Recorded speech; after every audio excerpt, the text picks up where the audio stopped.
वक्त बिनसर में एक पर्यावरण जनजागरण समिति हुआ करती थी और उस समिति के जो हैं ठीक ठाक लिंक के जो उस वक्त थे, चाहे वो गांधी परिवार के साथ थे, तमाम थे, तो उन्होंने एक उसका बिनसर सेंचुरी के नाम से एक प्रोजेक्ट बनाया और उस वक्त जो है उस वक्त कई प्रधानों से को उसके पक्ष में दस्तखत करवा लिए, लेकिन बाद में वही प्रधानों से जब हमने बात करी तो वो तो सेंचुरी के अर्थों को जानते ही नहीं थे, सेंचुरी क्या होती है।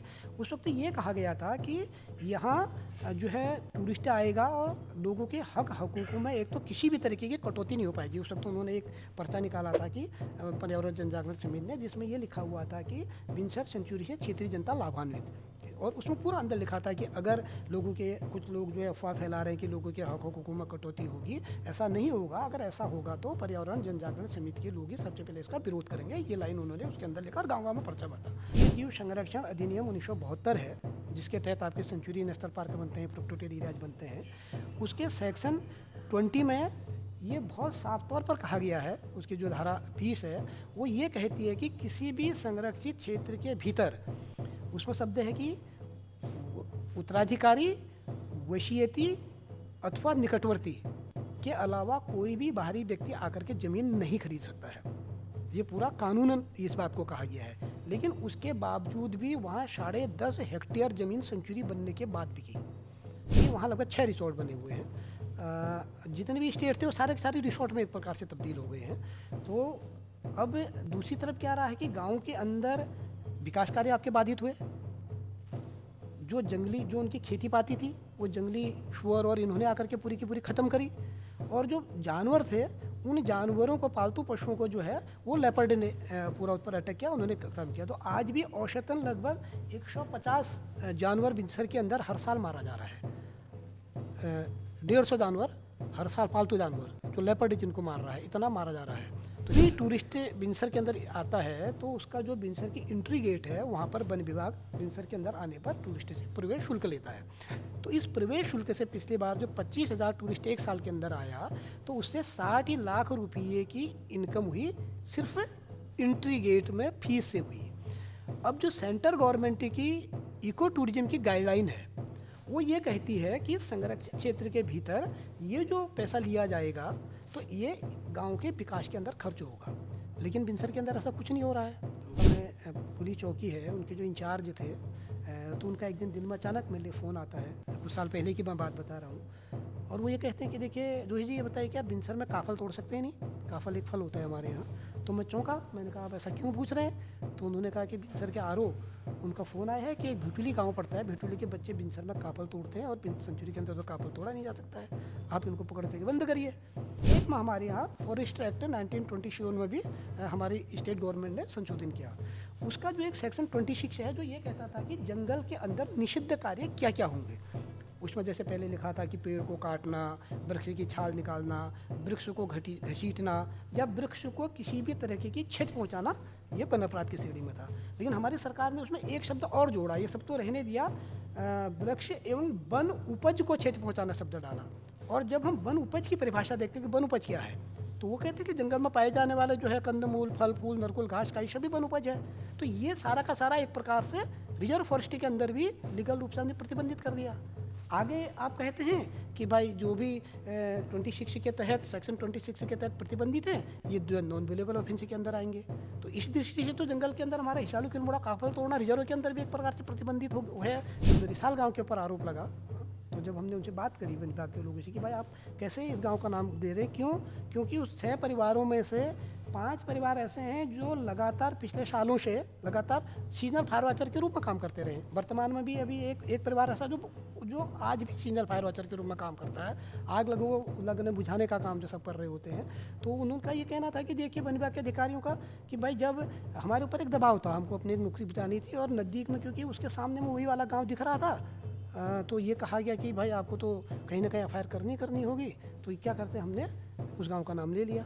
इस बात को वन विभाग के अधिकारी स्वीकार कर रहे, दबाव में आकर के मजबूरी में अपने ये शब्द उनके थे कि नौकरी को बचाने के लिए हमको ये सब कहना पड़ा है। तो इससे भी लोगों के अंदर जो आग बुझाने में ये सब कर रहे हैं, उनके अंदर आप एक निराशा ये पैदा कर रहे हैं। ये सेंचुरी बनने के बाद लोगों के हकूक़ ख़त्म हुए, और उस दौर में एक बड़ा वर्ग इसका विरोध पहले से कर रहा था क्योंकि 28वीं सेंचुरी बनी और 1987 में ही इसको लेकर के तमाम आर्टिकल आने लग गए थे लोगों के उस क्षेत्र के, जो क्योंकि शोभिन सिंह जीना जी जो पर्वतीय विकास मंत्री पूर्व में रहे थे, वो सुनूल के रहने वाले थे, उस वक्त गोविंद सिंह बिष्ट थे, वो सारे लोग इसका पूरा विरोध कर रहे थे। बहुत मज़ेदार बात और ये है कि मैं उस दौर का एक अखबार में देखता हूँ, कमल पंतन ने जनसत्ता पर एक वो लिखा हुआ था, नहीं नवभारत टाइम्स में, सॉरी नवभारत टाइम्स में आर्टिकल लिखा था, तो वो लिख रहे हैं कि उस वक्त जो सांसद थे वहाँ पर के तत्कालीन सांसद हरिश्चंद्र रावत, तो वो भी इसका पूरा विरोध कर रहे थे। सारे लोगों के विरोध के बावजूद भी वो सेंचुरी जो है पर्यावरण जन जागरण समिति ने अपने उच्चाधिकारियों या शासन के साथ, केंद्र सरकार के साथ अपने समझौतों के संबंधों के आधार पर वो बना दी गई।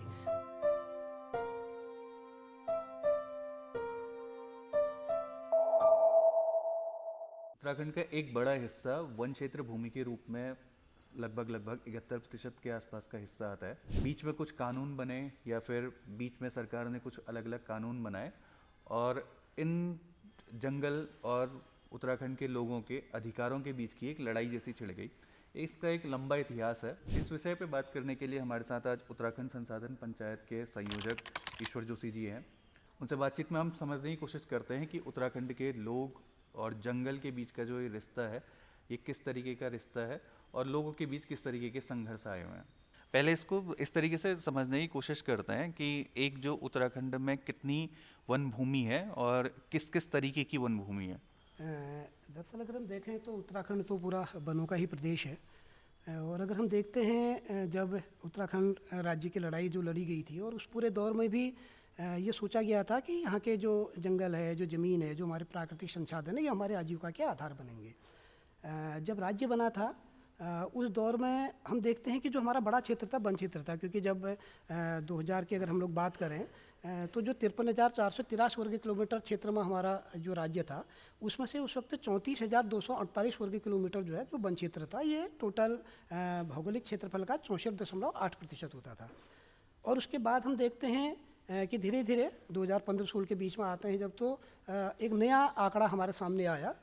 वो आया था कि जो हमारा वनभूमि है उसका विस्तार हो गया है और वो लगभग 71.2% का आंकड़ा सामने आया, यानी कि लगभग ये देखें तो 65 से 71 तक लगभग 6% हमारा वनभूमि का बढ़ा हुआ है।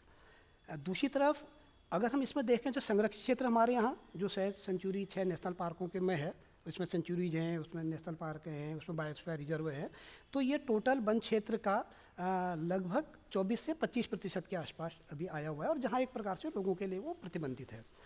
दूसरी तरफ हमारे यहाँ जो वन पंचायतों का एक बहुत बड़ा हिस्सा है, इस वक्त अगर हम देखें तो लगभग 11,240 के आसपास हमारे पास वन पंचायतें हैं और ये वन पंचायतों का एक लंबा इतिहास रहा है। उस पर अभी हम फिर बात करेंगे कि ब्रिटिश हुकूमत के साथ बहुत बड़े संघर्ष के बाद हमारी वन पंचायतें हासिल हुई थी।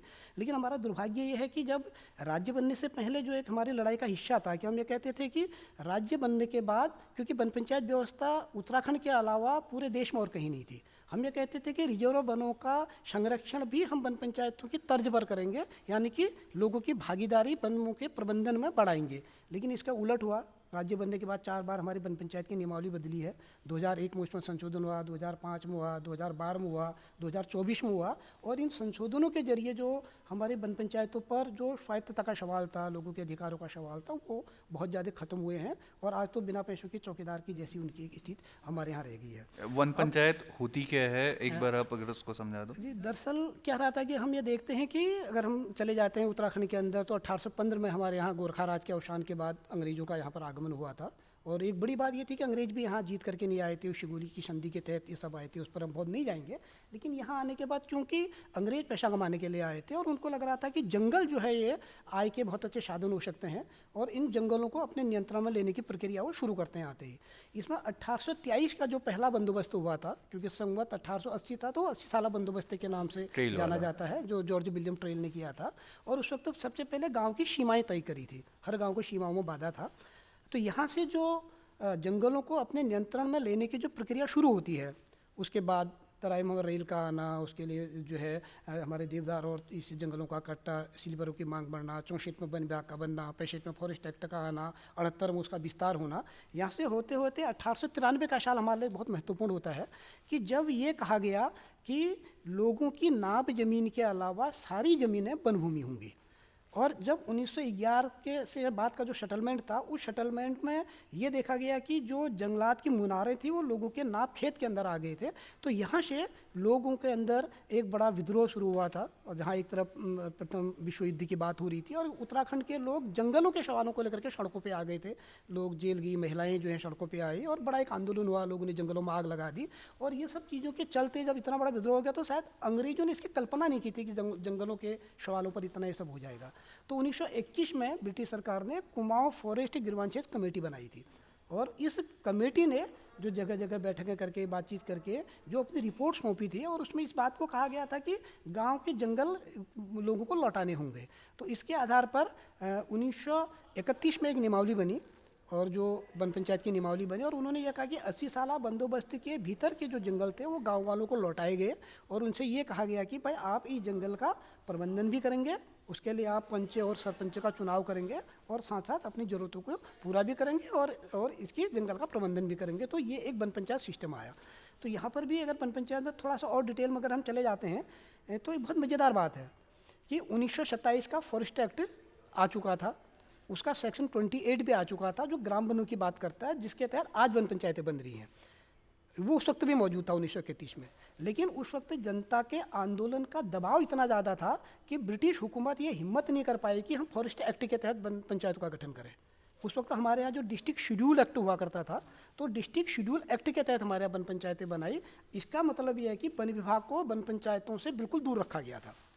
लेकिन 1976 में जब वन पंचायत की नियमावली में संशोधित नियमावली लागू हुई थी, क्योंकि तब तक जो है डिस्ट्रिक्ट शेड्यूल एक्ट खत्म हो गया था, और ये मांग उठने लगी थी कि वन पंचायतों के लिए एक अलग से एक एक्ट बनना चाहिए, लेकिन सरकार ने ऐसा नहीं किया, बल्कि 76 की नियमावली यही फॉरेस्ट एक्ट 1927 के सेक्शन 28 के तहत बनाई, जो ग्राम वनों की बात करती है, वो वन पंचायत की बात नहीं करती। और ग्राम वन पूरे देश के अंदर थे, और वन पंचायत सिर्फ उत्तराखंड के ये पहाड़ी हिस्से के अंदर थी। तो यहाँ से 76 में वास्तव में जो उसके बाद जो हमारी वन पंचायतें थी वो ग्राम वन में तब्दील होगी एक प्रकार से, और राज्य बनने के बाद भी आज हमारी वन पंचायतें उसी एक्ट के तहत बन रही हैं और जो ग्राम वन में आ रही हैं। तो उसके बाद पहले क्या था कि वन पंचायतों पर अगर हम और डिटेल में चले जाएँ तो अगर हम देखते हैं आज़ादी के बाद के दौर को, तो गाँव के विकास में वन पंचायतों की बहुत बड़ी भूमिका थी, क्योंकि वन पंचायतों ने अपने सब रूल्स बनाए थे, अपने नियम उपनियम बनाते थे, जंगल कब खोलना है, कब बंद करना है, कितना पैसा लेना है, शादी ब्याह में 1 पेड़ देना है, 2 पेड़ देना है, चौकीदार रखने के लिए अनाज देना है या पैसा देना है। तो अपने पूरा एक सिस्टम था, और ये जो इनकी आय होती थी, इस आय का बड़ा हिस्सा वो गाँव के विकास में भी खर्च करते थे। लोगों ने कई जगह श्रमदान से स्कूल की बिल्डिंग बनाई, तो छत डालने का काम वन पंचायत के पैसे से कर दिया। उस दौर में भांडे बर्तन, सामूहिक भांडे बर्तन से लेकर के टेंट तो होता नहीं था, जो दरी और तिरपाल वगैरह होती थी, चादनी होती थी, इनको खरीदने में, गांव में प्लास्टिक की पाइप लाने में, इसमें गांव के विकास में एक बड़ी भूमिका इनकी होती थी। लेकिन 76 में जो संशोधन हुआ उसके बाद उन्होंने क्या किया कि जो वन पंचायती की आय थी उसका बंटवारा कर दिया। उस पर उन्होंने कहा कि देखिए 40% जो है सीधे सीधे आप वन विभाग के पास जाएगा, 20% जिला परिषद के पास जाएगा, और 40% वन पंचायत के पास रहेगा। तो यहाँ, और हालांकि जो 40% वन विभाग को दे रहे थे उसमें यह कहा गया था कि वन विभाग हर वन पंचायत के लिए वर्किंग प्लान बनाएगा। लेकिन हमारा दुर्भाग्य था कि 2000 तक राज्य बनने तक हमारी जानकारी के अनुसार कि वन विभाग ने किसी भी वन पंचायत के लिए कोई वर्किंग प्लान नहीं बनाया, जबकि वो पैसा लेता रहा था। और 2001 में आते आते उसी वन विभाग को जो है सचिव के रूप में ला करके सारा जिम्मा वन पंचायतों का सौंप दिया गया। और आज की तारीख में जो वन पंचायतों का जो पेड़ देने का अधिकार था, गिरा पड़ा सूखा पेड़ जो है वन पंचायत दे सकती थी, सरपंच दे सकता था, उसके लिए कितना पैसा देना था वो तय करता था। लेकिन अब आज है तो वन विभाग की अनुमति के बगैर आप दे नहीं सकते हैं, और उसका शेड्यूल्ड रेट भी वन विभाग तय करेगा। उसमें कई ऐसे हास्यास्पद नियमावली भी डाल दी गई कि पंच कहीं पर अगर सरपंच अगर मुहर का प्रयोग करेगा तो 2 पंचों के गवाह के रूप में रखेगा, जिसका कहीं कोई औचित्य नहीं एक जनप्रतिनिधि का है। तो ये इस तरीके से एक प्रकार से वन पंचायतों पर भी पूरी तरह से वन विभाग का शिकंजा एक प्रकार से आ गया। दूसरी तरफ अगर हम देखें तो जो मैं पहले बोला था कि 24 से 25% हमारे पास जो संरक्षित क्षेत्र है, जिसमें सेंचुरी नेशनल पार्क और बायोस्फीयर रिजर्व है, यहाँ तो लोगों के लिए सारे हकूक़ एक प्रकार से प्रतिबंधित हैं।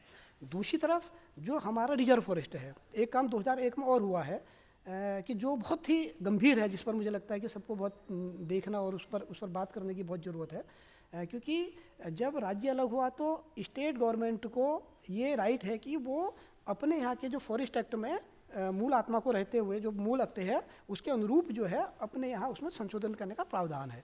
तो 2001 में हमारे यहाँ फॉरेस्ट एक्ट 1927 में भी हमारी स्टेट गवर्नमेंट ने संशोधन किया। उसका जो एक सेक्शन 26 है जो ये कहता था कि जंगल के अंदर निषिद्ध कार्य क्या क्या होंगे। उसमें जैसे पहले लिखा था कि पेड़ को काटना, वृक्ष की छाल निकालना, वृक्ष को घसीटना या वृक्ष को किसी भी तरह की क्षति पहुंचाना, ये वन अपराध की श्रेणी में था। लेकिन हमारी सरकार ने उसमें एक शब्द और जोड़ा, ये सब तो रहने दिया, वृक्ष एवं वन उपज को क्षति पहुंचाना शब्द डाला। और जब हम वन उपज की परिभाषा देखते हैं कि वन उपज क्या है, तो वो कहते हैं कि जंगल में पाए जाने वाले जो है कंदमूल, फल फूल, नरकुल, घास का, ये सभी वन उपज है। तो ये सारा का सारा एक प्रकार से रिजर्व फॉरेस्ट्री के अंदर भी लीगल रूप से हमने प्रतिबंधित कर दिया। आगे आप कहते हैं कि भाई जो भी 26 के तहत, सेक्शन 26 के तहत प्रतिबंधित हैं, ये नॉन वेलेबल ऑफेंस के अंदर आएंगे। तो इस दृष्टि से तो जंगल के अंदर हमारा हिसालू किलमुड़ा, काफल तोड़ना रिजर्व के अंदर भी एक प्रकार से प्रतिबंधित हो है कानून। अगर हम देखते हैं तो ये इस तरह से बदलाव लगातार ये वन कानून के अंदर हुए हैं। दूसरी तरफ जो ज़मीनों का सवाल है, तो जो सरकार का आंकड़ा ही है वो ये कहती है कि उत्तराखंड के अंदर टोटल लगभग 12% हमारे पास कृषि भूमि है। और उसमें से अगर हम मैदानी इलाकों को अलग कर देते हैं, हम उसमें से हरिद्वार को अलग कर देते हैं, देहरादून को अलग कर देते हैं, उधमसिंह नगर को अलग कर देते हैं, तो जो पहाड़ के अंदर मोटा मोटा 7% के आसपास वो बात करते हैं। लेकिन हमारा ये मानना है कि ये 4% से ऊपर है ही नहीं, क्योंकि 60 के बाद हमारे पास कोई बंदोबस्ती नहीं हुआ है। और हम व्यवहार में देख रहे हैं कि जहाँ एक तरफ पटवारी के रिकॉर्ड में हमारे खाता खतौनी में वहाँ खेती हो रही है, लेकिन व्यवहार में तो वहाँ सारा मकान खड़े हुए हैं। तो एक बड़ा सवाल है कि एक्चुअल आंकड़े हमारे पास ज़मीनों के नहीं हैं। 4% से कम ज़मीनें रह गई है। औसतन सवर्ण परिवारों के पास एक बार हमने अध्ययन करके देखा था तो औसतन 7 से 8 नाली ज़मीन बची हुई है। दलित परिवारों के पास 2 नाली ज़मीन बची हुई है। बहुत बड़ा हिस्सा हमारे पास भूमिहीन है। और भूमिहीन भी अगर हम देखें तो 2 रूपों में है कि ये जो व्यक्ति कहीं पर रह भी रहा, क्योंकि हमारा बेनाब ज़मीन बहुत बड़ी है, जो 1893 का मैंने पहले एक बार जिक्र किया था। तो इधर 1996 में जो सुप्रीम कोर्ट में गोडा बर्मन बना भारत सरकार के नाम से जो केस जाना जाता है, उसमें उस वक्त ये कहा गया था कि हर स्टेट गवर्नमेंट से कहा था कि आप क्या लैंड स्टेटस क्या है ये बताएं। हम उत्तर प्रदेश में थे, हमारे राजस्व विभाग ने शासन को एक पत्र लिखा था कि जो हमारा बेनाब बंजर की ज़मीनें हैं इसको हम किस कैटेगरी का माने। तो उस वक्त चूँकि यूपी में थे, जहाँ तक मेरी जानकारी में शायद PL पूनिया जी उस वक्त वहाँ पर चीफ सेक्रेटरी हुआ करते थे, तो उन्होंने उसका जो लिखा उन्होंने कहा कि देखिए यद्यप समय समय पर तमाम सेटलमेंट उत्तराखंड के अंदर हुए हैं, लेकिन इसने लैंड स्टेटस नहीं बदला है और आज भी ये वन भूमि है। और वन भूमि होने के बाद सुप्रीम कोर्ट ने कहा कि जो भी वन भूमि है उसमें 80 का फॉरेस्ट कंजर्वेशन एक्ट लागू होगा। तो यानी कि हमारी बेनाब, बंजर, गोचर, पनघट की सारी जमीनों में 80 का वन संरक्षण अधिनियम है, जो ये कहता है कि वन भूमि का गैर वाणिज्यिक कार्य में बिना अनुमति के आप परिवर्तन नहीं कर सकते हैं। तो ये हमारे हाथ से निकली, क्योंकि इसमें अभी कूजा एक्ट आया 1960 में। मुझे लगता है कि उसका भी थोड़ा सा हमको जिक्र करना पड़ेगा, क्योंकि ज़मीनों को लेकर के अभी हमारे पास 2 कानून यहाँ पर लागू हैं। एक तरफ उत्तर प्रदेश जमींदारी विनाश अधिनियम 1950 का, दूसरे में 1960 का कुमाऊं उत्तराखंड जमींदारी विनाश अधिनियम है। कूजा एक्ट ने क्या किया कि जो गांव की 80 साला बंदोबस्त के भीतर नाप जमीन के अलावा जो और ज़मीनें थी बेनाप बंजर, ये इनको बेनाप कह करके राज्य सरकार के खाते में डाला। और उससे पहले तो कम से कम ये हमारे जिलाधिकारी भूमिहीनों को देने का अधिकार इनको दिया गया था, तमाम था, कुछ स्थिति पर लोगों को ग्रांट के रूप में ज़मीनें दी भी गई।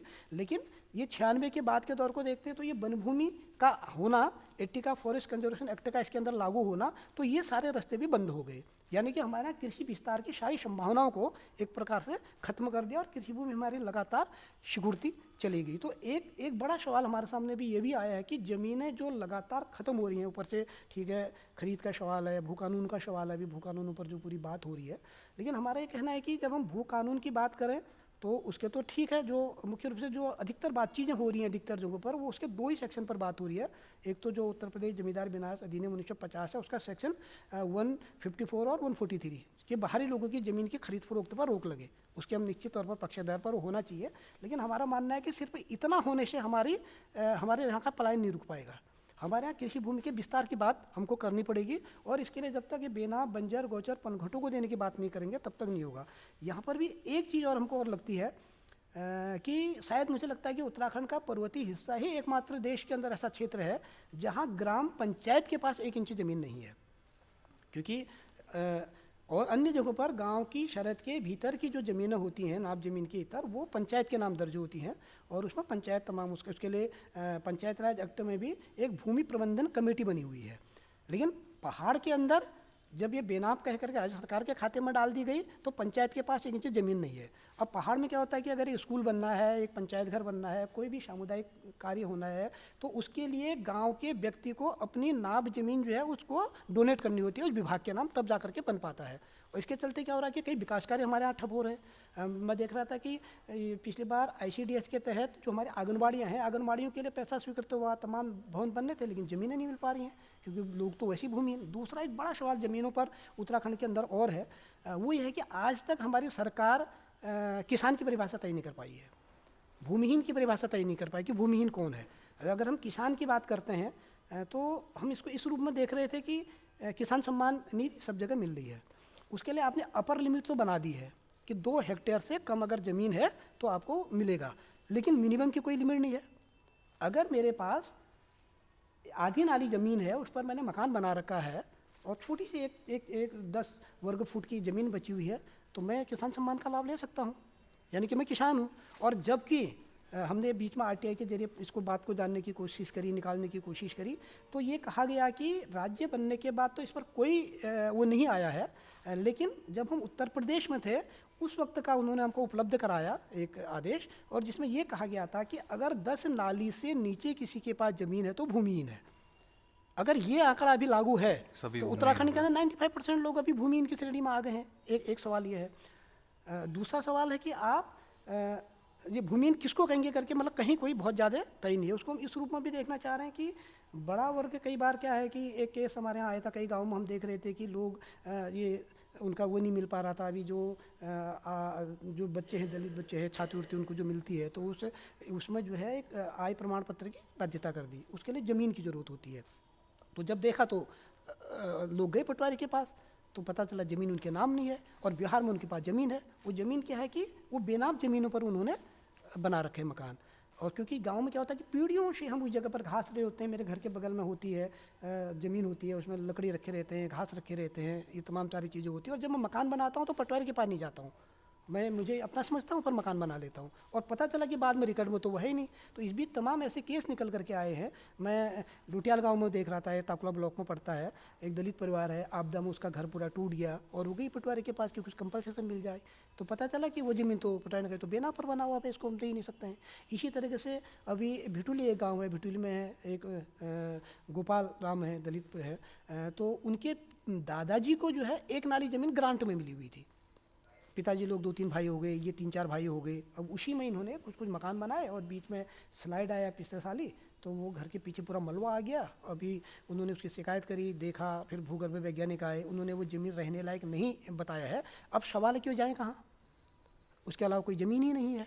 तो बेसिक सवाल ये है कि इन लोगों को हमारे पास जो बेनाम बंजर की ज़मीनें भी जो हमारी नहीं रही हैं, ये एक ज़मीनों का एक बहुत बड़ा सवाल है, बंदोबस्ती का बहुत बड़ा सवाल है, चकबंदी का बहुत बड़ा सवाल है। तो इन सब को मुझे लगता है कि व्यापक रूप में देखे जाने की ज़रूरत है। अगर मैं एक सामान्य आदमी की तरह समझना चाहूँ, एक गांव है, उसके पास कौन कौन सी ज़मीन होती है और उसके अपने आसपास के जो जंगल होते हैं अभी के समय उस पर क्या क्या अधिकार होते हैं?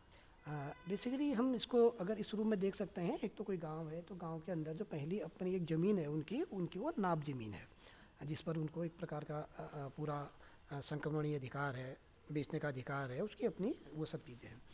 उससे लगी हुई उसकी बेनाब ज़मीन है। पहाड़ के अंदर एक बहुत मज़ेदार बात और है कि जो हम कह रहे थे कि नाब ज़मीन के अलावा शब्द जो है बेनाब भूमि वनभूमि है करके, तो अगर आपका खेत है, वो खेत अगर 90 डिग्री के एंगल में स्ट्रेट है तब तो वो उसका है, लेकिन अगर वहाँ एक पूरा स्लोव है तो जो बीच की ज़मीन है ये अगर बेनाब है तो ये वनभूमि है। तो कानूनन वनभूमि है तो इसका गैर वानिकी कार्य में उपयोग, यानी कि अगर आप बिना अनुमति के अगर उसका दीवार का निर्माण अगर वगैरह काम उसके अंदर नहीं कर सकते हैं, तो इसमें एक प्रकार से आपका ये राइट कानूनन नहीं है। दूसरा जो हमारी गांव की सीमा के भीतर की ज़मीन है जो बेनाब बंजर गोचर बनकर, वो बेनाब होने के बावजूद भी ठीक है, उसमें आपको ये तो नहीं है, लेकिन उसमें आप चरागाह के रूप में है, गोचर पनघट के रूप में है, वहाँ से लकड़ी लुकड़ी उस रूप में लाने का आपको ये सब है। तीसरी कैटेगरी आपकी वन पंचायतों की है। वन पंचायतों का तो एक बड़ा इतिहास अभी हमने जिक्र किया ही है, लेकिन आज की तारीख में कानूनन जो है अगर उसके है उसमें आप सरपंच हैं, उसके पंच हैं, अभी जो पूरा 9 लोगों की टीम होती है, तो नियमानुसार तो वो तय करेंगे कि क्या कैसा करना है। लेकिन उसमें दिक्कत आज की तारीख में ये आ गई है कि पेड़ अगर शादी ब्याह में पेड़ देना है तो वो वन विभाग की अनुमति के बाद जो उनकी शेड्यूल्ड रेट है उस रेट पर उसको बेचेंगे। पहले तो 100 रुपया लेना है, 200 रुपया लेना है, ये गांव के लोग पूरा तय कर रहे होते थे, लेकिन अब ऐसा नहीं है कानूनन। हालांकि व्यवहार में क्या चल रहा है वो अलग बात है, व्यवहार में तो अभी भी लोग अपने उस रूप में कर रहे होते हैं। इसके अलावा जो रिजर्व फॉरेस्ट है, तो रिजर्व फॉरेस्ट के अंदर भी आपके हकूक़ हैं। मुख्य रूप से उसका जो ज़्यादा उपयोग होता था तो टिम्बर राइट के रूप में होता था, लेकिन पिछले दौर में जो टिम्बर राइट हमारा था इमारती लकड़ी का, जो गौशाला और घरों की मरम्मत के नाम पर मिलता था, और वो हर गाँव का कोटा तय होता था, इतना घन मीटर इस गांव को मिलेगा, इतना घन मीटर इस गांव को मिलेगा। लेकिन उस पर भी पिछले दौर में क्या रहा कि 96 के बाद जब ये आया कि आप हरा पेड़ नहीं काट सकते, अधिकतर पहाड़ के अंदर तो चीड़ का पेड़ कटता था, और अब हरा पेड़ तो आप काट नहीं सकते, सूखा गिरा पड़ा मिलना है। लेकिन व्यवहार में क्या देखने को मिला है कि एक तो सूखा गिरा पड़ा पेड़ को पहले ही जो फॉरेस्ट कॉरपोरेशन है, वन निगम, वो उठा ले जा रहा है। फिर दूसरा जो उसका जो उस वक्त मिलता था उसमें भी काफ़ी कटौती कर दिया, मोटा मोटा लगभग उसमें से 40% के आसपास ही आज की तारीख में आपको वो मिल पा रहा है। तो वो भी अधिकतर गाँव में जब हम जा रहे हैं तो कहीं वो मिल नहीं रहा है। तो अब ये अधिकार भी एक प्रकार का लोगों का ख़त्म हो गया। अब इन चीज़ों के चलते जो बड़ा दिक्कत क्या आया है कि जब ये रिश्ता गांव और जंगल का जो रिश्ता ख़त्म हुआ है पिछले दौर में, क्योंकि भाई पहले लोग जंगल में जाते थे, घास लकड़ी पत्ती लाते थे, उनके प्रति एक अपनापन होता था, तो उन सब चीज़ों के चलते जो रिश्ता गाँव का बदला है, तो और अब गांव अलग हो गया, वो अलग हो गया। तो जब जंगलों में आग लग रही है तो उसको बुझाने के लिए लोगों का कोई इंटरेस्ट नहीं है। और दूसरा क्या रहा है कि जैसे हम अपने प्रोक्टोरेट बिनसर के परिप्रेक्ष्य में अगर हम कुछ चीज़ों को देखने की बात करेंगे तो जो पहले जंगल में जो महिलाएं जाती थी, लोग जाते थे, पशुपालन था, सब था, एक रिश्ता था, तो सारा का सारा घास, ज़मीनी घास होती थी, सब उठ करके आ जाती थी। आज जंगल तो छोड़िए, तो वो घर के आसपास की हरी घास भी नहीं कट पा रही है। अभी ये दिसंबर ख़त्म होने वाला है, जनवरी है, तो अब जंगलों में आग लगनी शुरू हो गई है। इस बार हम देख रहे थे कि परसों वो अल्मोड़ी के आसपास कसार देवी के जंगल में आग लगी है। बिनसर के नीचे सेंचुरी के बाहर वाला इलाका जो था रोड के नीचे का, उसमें पूरा आग लगा है, पिछले 10 दिन पहले की बात करें तो। कारण यह है कि जो घास उठती थी वो घास तो पड़ी हुई है, और कहीं से भी अगर तिनका लगता है तो वो पूरा का पूरा जल रहा है। तो गांव और उनके रिश्ते तमाम सारे चीज़ों के दौर में, इस पूरे दौर में बदले। तो इसका जो नुकसान हमें हो रहा है, जो हर साल आग लग रही है, ये भी एक बड़ा कारण लोगों और गांव का जो रिश्ता बदला ये है। फिर दूसरा, जिस तरह से हकूक़ पिछले दौर में जंगलों के ख़त्म हुए हैं, तो उसने गांव और जंगल के बीच में एक बड़ा भेद खड़ा कर दिया है। क्योंकि इस बात को हम कई बार इस रूप में भी देख रहे होते हैं, चिपको को हम लोग जानते हैं, तो मुझे बड़ा आश्चर्य इस बात पर भी होता है कि जिसको मुझे लगता है कि हमको देखने की ज़रूरत होगी। 75-76 में जिस रैणी और लता गांव के लोग चिपको आंदोलन में शामिल हो रहे होते हैं, जंगल को बचाने की और उसके हकों की लड़ाई लड़ रहे होते हैं, और 25 सालों के बाद 2000 आते आते वही लोग जो हैं झपटो छीना का नारा दे करके आंदोलन कर रहे होते हैं। तो इन 25 सालों में लोगों के सोच में ऐसा अंतर क्यों आ गया? मुझे लगता है कि हमको चिपको से झपटो छीनों की यात्रा को समझना पड़ेगा क्या। और कहीं ना कहीं जब आप देखते हैं तो यही है कि भाई आपने जो उन लोगों को ही, उस गांव के लोगों को 22वें रिजर्व बना करके नंदा देवी वहाँ जाने से रोक दिया गया।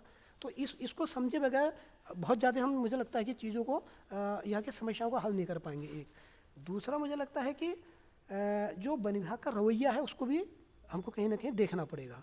जैसे मैं अल्मोड़ा का ही देख रहा था पिछले साल, वो रिसाल गांव में, मेरे ख्याल से आपका ही गांव है, तो रिसाल गांव पे ही एफआईआर हो गई थी कहीं पर को। जी, दरअसल क्या है कि बिनसर जो पिछले लंबे समय से हर साल कई बार जल रहा है। बड़ा कारण उसका यही है कि भाई बिनसर में सेंचुरी बनने के बाद लोगों के हकूक़ पूरे ख़त्म हुए हैं। जब हकूक़ ख़त्म हो गए एक तरफ, और कानून भी वहाँ 2 तरीके के लागू हो रहे हैं। क्योंकि जो 28वीं सेंचुरी का बनना, सेंचुरी के बनने के बाद लोगों का हकूक़ का ख़त्म होने के बाद एक तरफ जो उसके अंदर अगर हम देखें, सेंचुरी में लगभग 77 ग्राम पंचायतों के हक थे, और तकरीबन 300 गांव उसके अंदर आते थे, जो कहीं ना कहीं इमारती लकड़ी से लेकर के, घास चारा पत्ती से लेकर के उस जंगल पर निर्भर थे।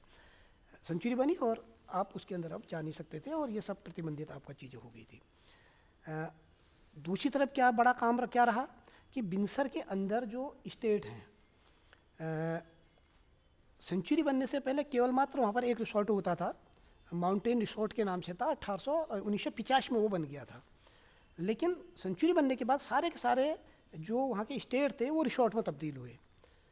और स्टेट क्या होता है वो भी आपको? स्टेट क्या था कि ब्रिटिश पीरियड में जो अलग अलग जगहों पर जो लोग थे उसकी अपनी एक प्रॉपर्टी होती थी, और उन स्टेटों में अधिकतर सेब के बगीचे हुआ करते थे बिनसर के अंदर। वहाँ सेब पैदा होता था, स्थानीय लोग काम करते थे, और सेब और ये सब भी होता था।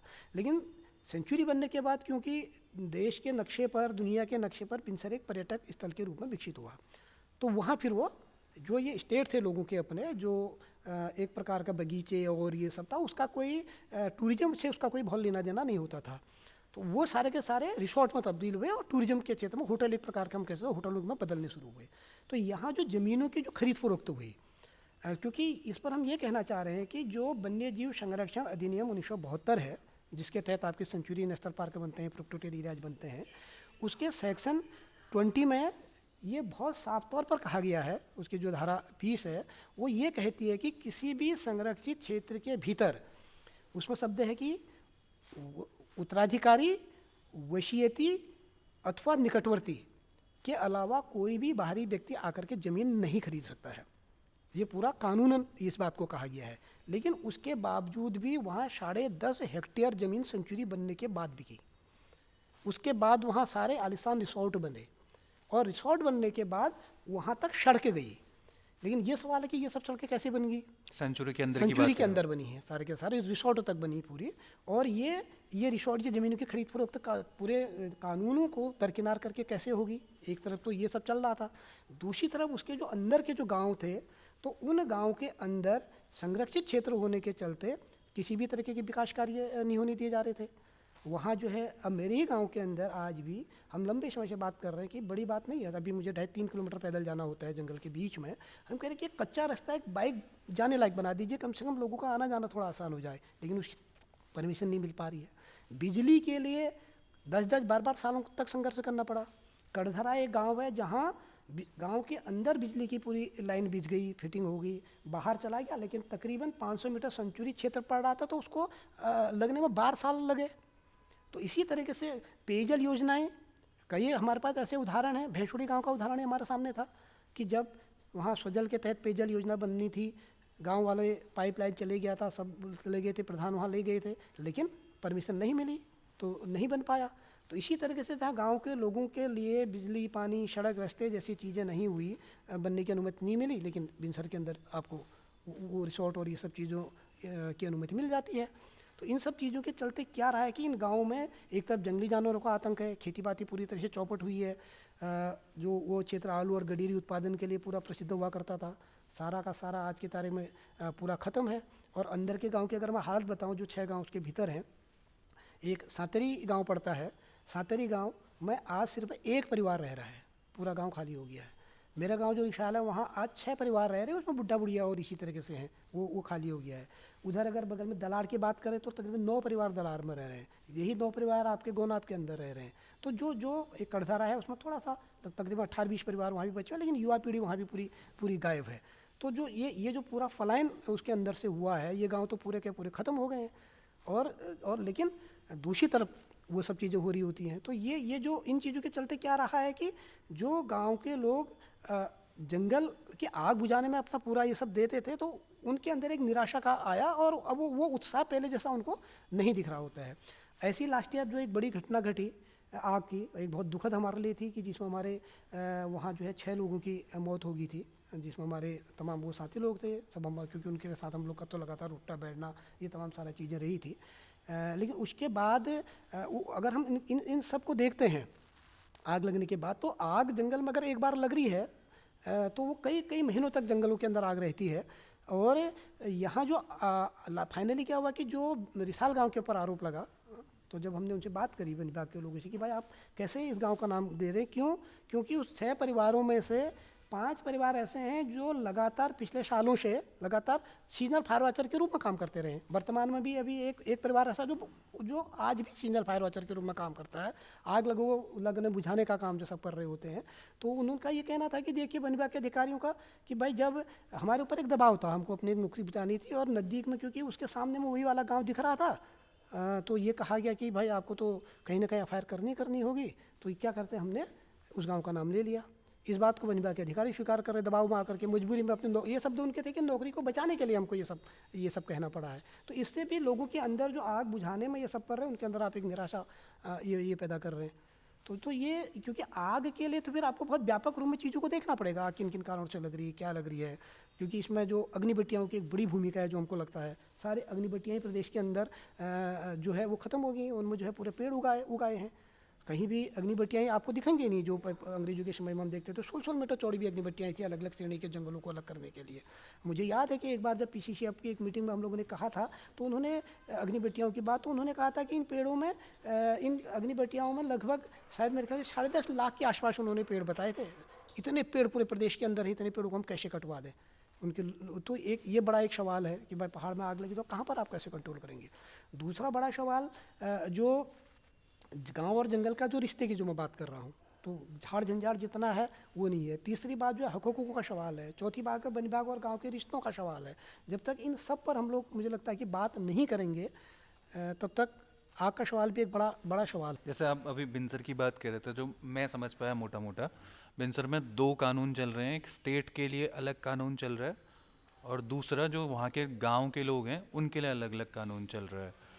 तो आप लोगों के को सेंचुरी बनने की वजह से फिर फ़ायदा हुआ गांव के लोगों को, या फिर फ़ायदा किसको मिला उसका? नहीं, उसका फ़ायदा जो बिनसर में कुछ स्टेट्स को मिला, जो बाहर से आकर के लोगों की जो बड़ी ज़मीनों की जो खरीद फरोख्त हुई है, जो मैं बार बार बात कर रहा हूँ कि जो वहाँ रिसोर्ट अभी बने और जो बाहर से खरीद करके जो पूरे के पूरे बने हैं, तो उन रिसोर्ट तक ही वो पूरा फ़ायदा सिमट करके रहा है। जैसे आप कह रहे थे सेंचुरी एक थी, के अंदर एक रिजॉर्ट था, अभी कितने रिजॉर्ट? अभी रिसोर्ट, अभी वहाँ लगभग 6 रिसोर्ट बने हुए हैं।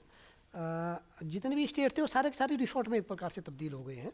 तो अब दूसरी तरफ क्या रहा है कि गांव के अंदर विकास कार्य आपके बाधित हुए। जो जंगली, जो उनकी खेती पाती थी, वो जंगली शुअर और इन्होंने आकर के पूरी की पूरी ख़त्म करी।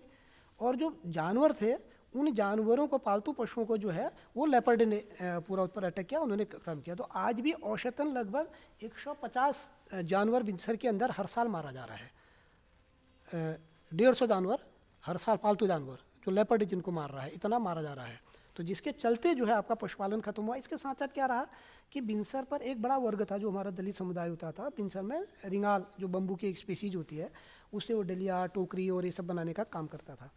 लेकिन सेंचुरी बनी, आपका इस पर प्रतिबंध लग गया, वो जंगल से इसको ला नहीं सकते थे, तो ये सारा का सारा समुदाय फिर मजदूरी की तरफ शिफ्ट हुआ। तो उसका जो ये तो दस्तकारी का काम करने वाला समुदाय पूरा का पूरा ख़त्म हुआ। और तो ये एक बड़े सवाल है। और बिनसर के जो रास्ते हैं, मैं कभी भी एक बड़ा सवाल जो हम बार बार उठाते रहे हैं कि जैसे मैंने पहले भी जिक्र किया था कि लास्ट ईयर की बात करें तो एक साल के अंदर 60 लाख की इनकम बहुत कम नहीं होती है बिनसर के अंदर, जो टूरिस्टों से प्रवेश शुल्क के रूप में लिया गया है एक साल के अंदर। क्या क्या मतलब? जो भी टूरिस्ट बिनसर के अंदर आता है, तो उसका जो बिनसर की एंट्री गेट है, वहाँ पर वन विभाग बिनसर के अंदर आने पर टूरिस्ट से प्रवेश शुल्क लेता है। तो इस प्रवेश शुल्क से पिछली बार जो 25,000 टूरिस्ट एक साल के अंदर आया, तो उससे 60 लाख रुपये की इनकम हुई, सिर्फ एंट्री गेट में फीस से हुई। अब जो सेंट्रल गवर्नमेंट की इको टूरिज्म की गाइडलाइन है, वो ये कहती है कि संरक्षित क्षेत्र के भीतर ये जो पैसा लिया जाएगा, तो ये गांव के विकास के अंदर खर्च होगा। लेकिन बिनसर के अंदर ऐसा कुछ नहीं हो रहा है। बार बार उससे लोकल को कुछ नहीं मिलता, वो सारा पैसा सरकार के राजस्व में चला जाता है। तो इस बात को हम बहुत लंबे समय से उठा रहे हैं कि भाई अगर ये गांव के अंदर आप खर्च करना चाहिए आपको इनको। फिर दूसरा, जो बिनसर के जो रास्ते हुआ करते थे पहले, जो जंगल जाने के, बिनसर से नीचे उतरने के, जब जंगल में आना जाना बंद हुआ, हकूक बंद हुए, तो ये सारे के सारे रास्ते पूरे ख़त्म हो गए, बंजर पड़ गए हैं। तो जबकि इन रास्तों के पुनर्निर्माण की बात होनी चाहिए थी। इस पैसे का उपयोग करके ये प्रयास होना चाहिए था कि वो टूरिस्ट कैसे गांव के अंदर आ पाए, उसको हम कैसे गांव तक ले जा पाएँ। लेकिन इस दिशा में कहीं कोई प्रयास उसके अंदर नहीं हुआ है। तो और इन चीज़ों के चलते ही गांव के सामने खेती खत्म हुई, पशुपालन खत्म हुआ, दस्तकारी खत्म हुआ, विकास कार्य बाधित हुआ। तो कई बार हमको ये लग रहा था कि उसके अंदर इस तरीके के हालात पैदा हो गए कि लोगों को मजबूरन वहाँ से भागने के लिए एक प्रकार से लोगों को बेहोश होना पड़ा और गाँव लगातार खाली होते गए। ये जो सेंचुरी की बात हुई ना, तो ये मांग कौन कर रहा है? गांव लोग के लोगों ने करी कि सेंचुरी बनाने नहीं, के? दरअसल इस पर यह रहा है कि उस वक्त बिनसर में एक पर्यावरण जनजागरण समिति हुआ करती थी, और उस समिति के जो हैं ठीक ठाक लिंक के जो उस वक्त थे, चाहे वो गांधी परिवार के साथ थे, तमाम थे, तो उन्होंने एक उसका बिनसर सेंचुरी के नाम से एक प्रोजेक्ट बनाया। और उस वक्त जो है उस वक्त कई प्रधानों से को उसके पक्ष में दस्तखत करवा लिए। लेकिन बाद में वही प्रधानों से जब हमने बात करी, तो वो तो सेंचुरी के अर्थ को जानते ही नहीं थे, सेंचुरी क्या होती है। उस वक्त ये कहा गया था कि यहाँ जो है टूरिस्ट आएगा और लोगों के हक हकूक़ों में एक तो किसी भी तरीके की कटौती नहीं हो पाएगी। उस वक्त तो उन्होंने एक पर्चा निकाला था कि पर्यावरण जनजागरण समिति ने, जिसमें ये लिखा हुआ था कि बिनसर सेंचुरी से क्षेत्रीय जनता लाभान्वित। और उसमें पूरा अंदर लिखा था कि अगर लोगों के कुछ लोग जो है अफवाह फैला रहे हैं कि लोगों के हक हकूक़ों में कटौती होगी, ऐसा नहीं होगा। अगर ऐसा होगा तो पर्यावरण जन जागरण समिति के लोग ही सबसे पहले इसका विरोध करेंगे। ये लाइन उन्होंने उसके अंदर लिखा और गाँव में पर्चा बांटा। तो लोगों को भी लग रहा था कि शायद ये सब होगा। लेकिन बाद के दौर में जैसे ही सेंचुरी बनने के बाद लोगों के हकूक़ ख़त्म हुए, और उस दौर में एक बड़ा वर्ग इसका विरोध पहले से कर रहा था, क्योंकि 28वीं सेंचुरी बनी और 1987 में ही इसको लेकर के तमाम आर्टिकल आने लग गए थे लोगों के उस क्षेत्र के, जो क्योंकि शोभन सिंह जीना जी जो पर्वतीय विकास मंत्री पूर्व में रहे थे, वो सुनूल के रहने वाले थे, उस वक्त गोविंद सिंह बिष्ट थे, वो सारे लोग इसका पूरा विरोध कर रहे थे। बहुत मज़ेदार बात और ये है कि मैं उस दौर का एक अखबार में देखता हूँ, कमल पंतन ने जनसत्ता पर एक वो लिखा हुआ था, नहीं नवभारत टाइम्स में, सॉरी नवभारत टाइम्स में आर्टिकल लिखा था।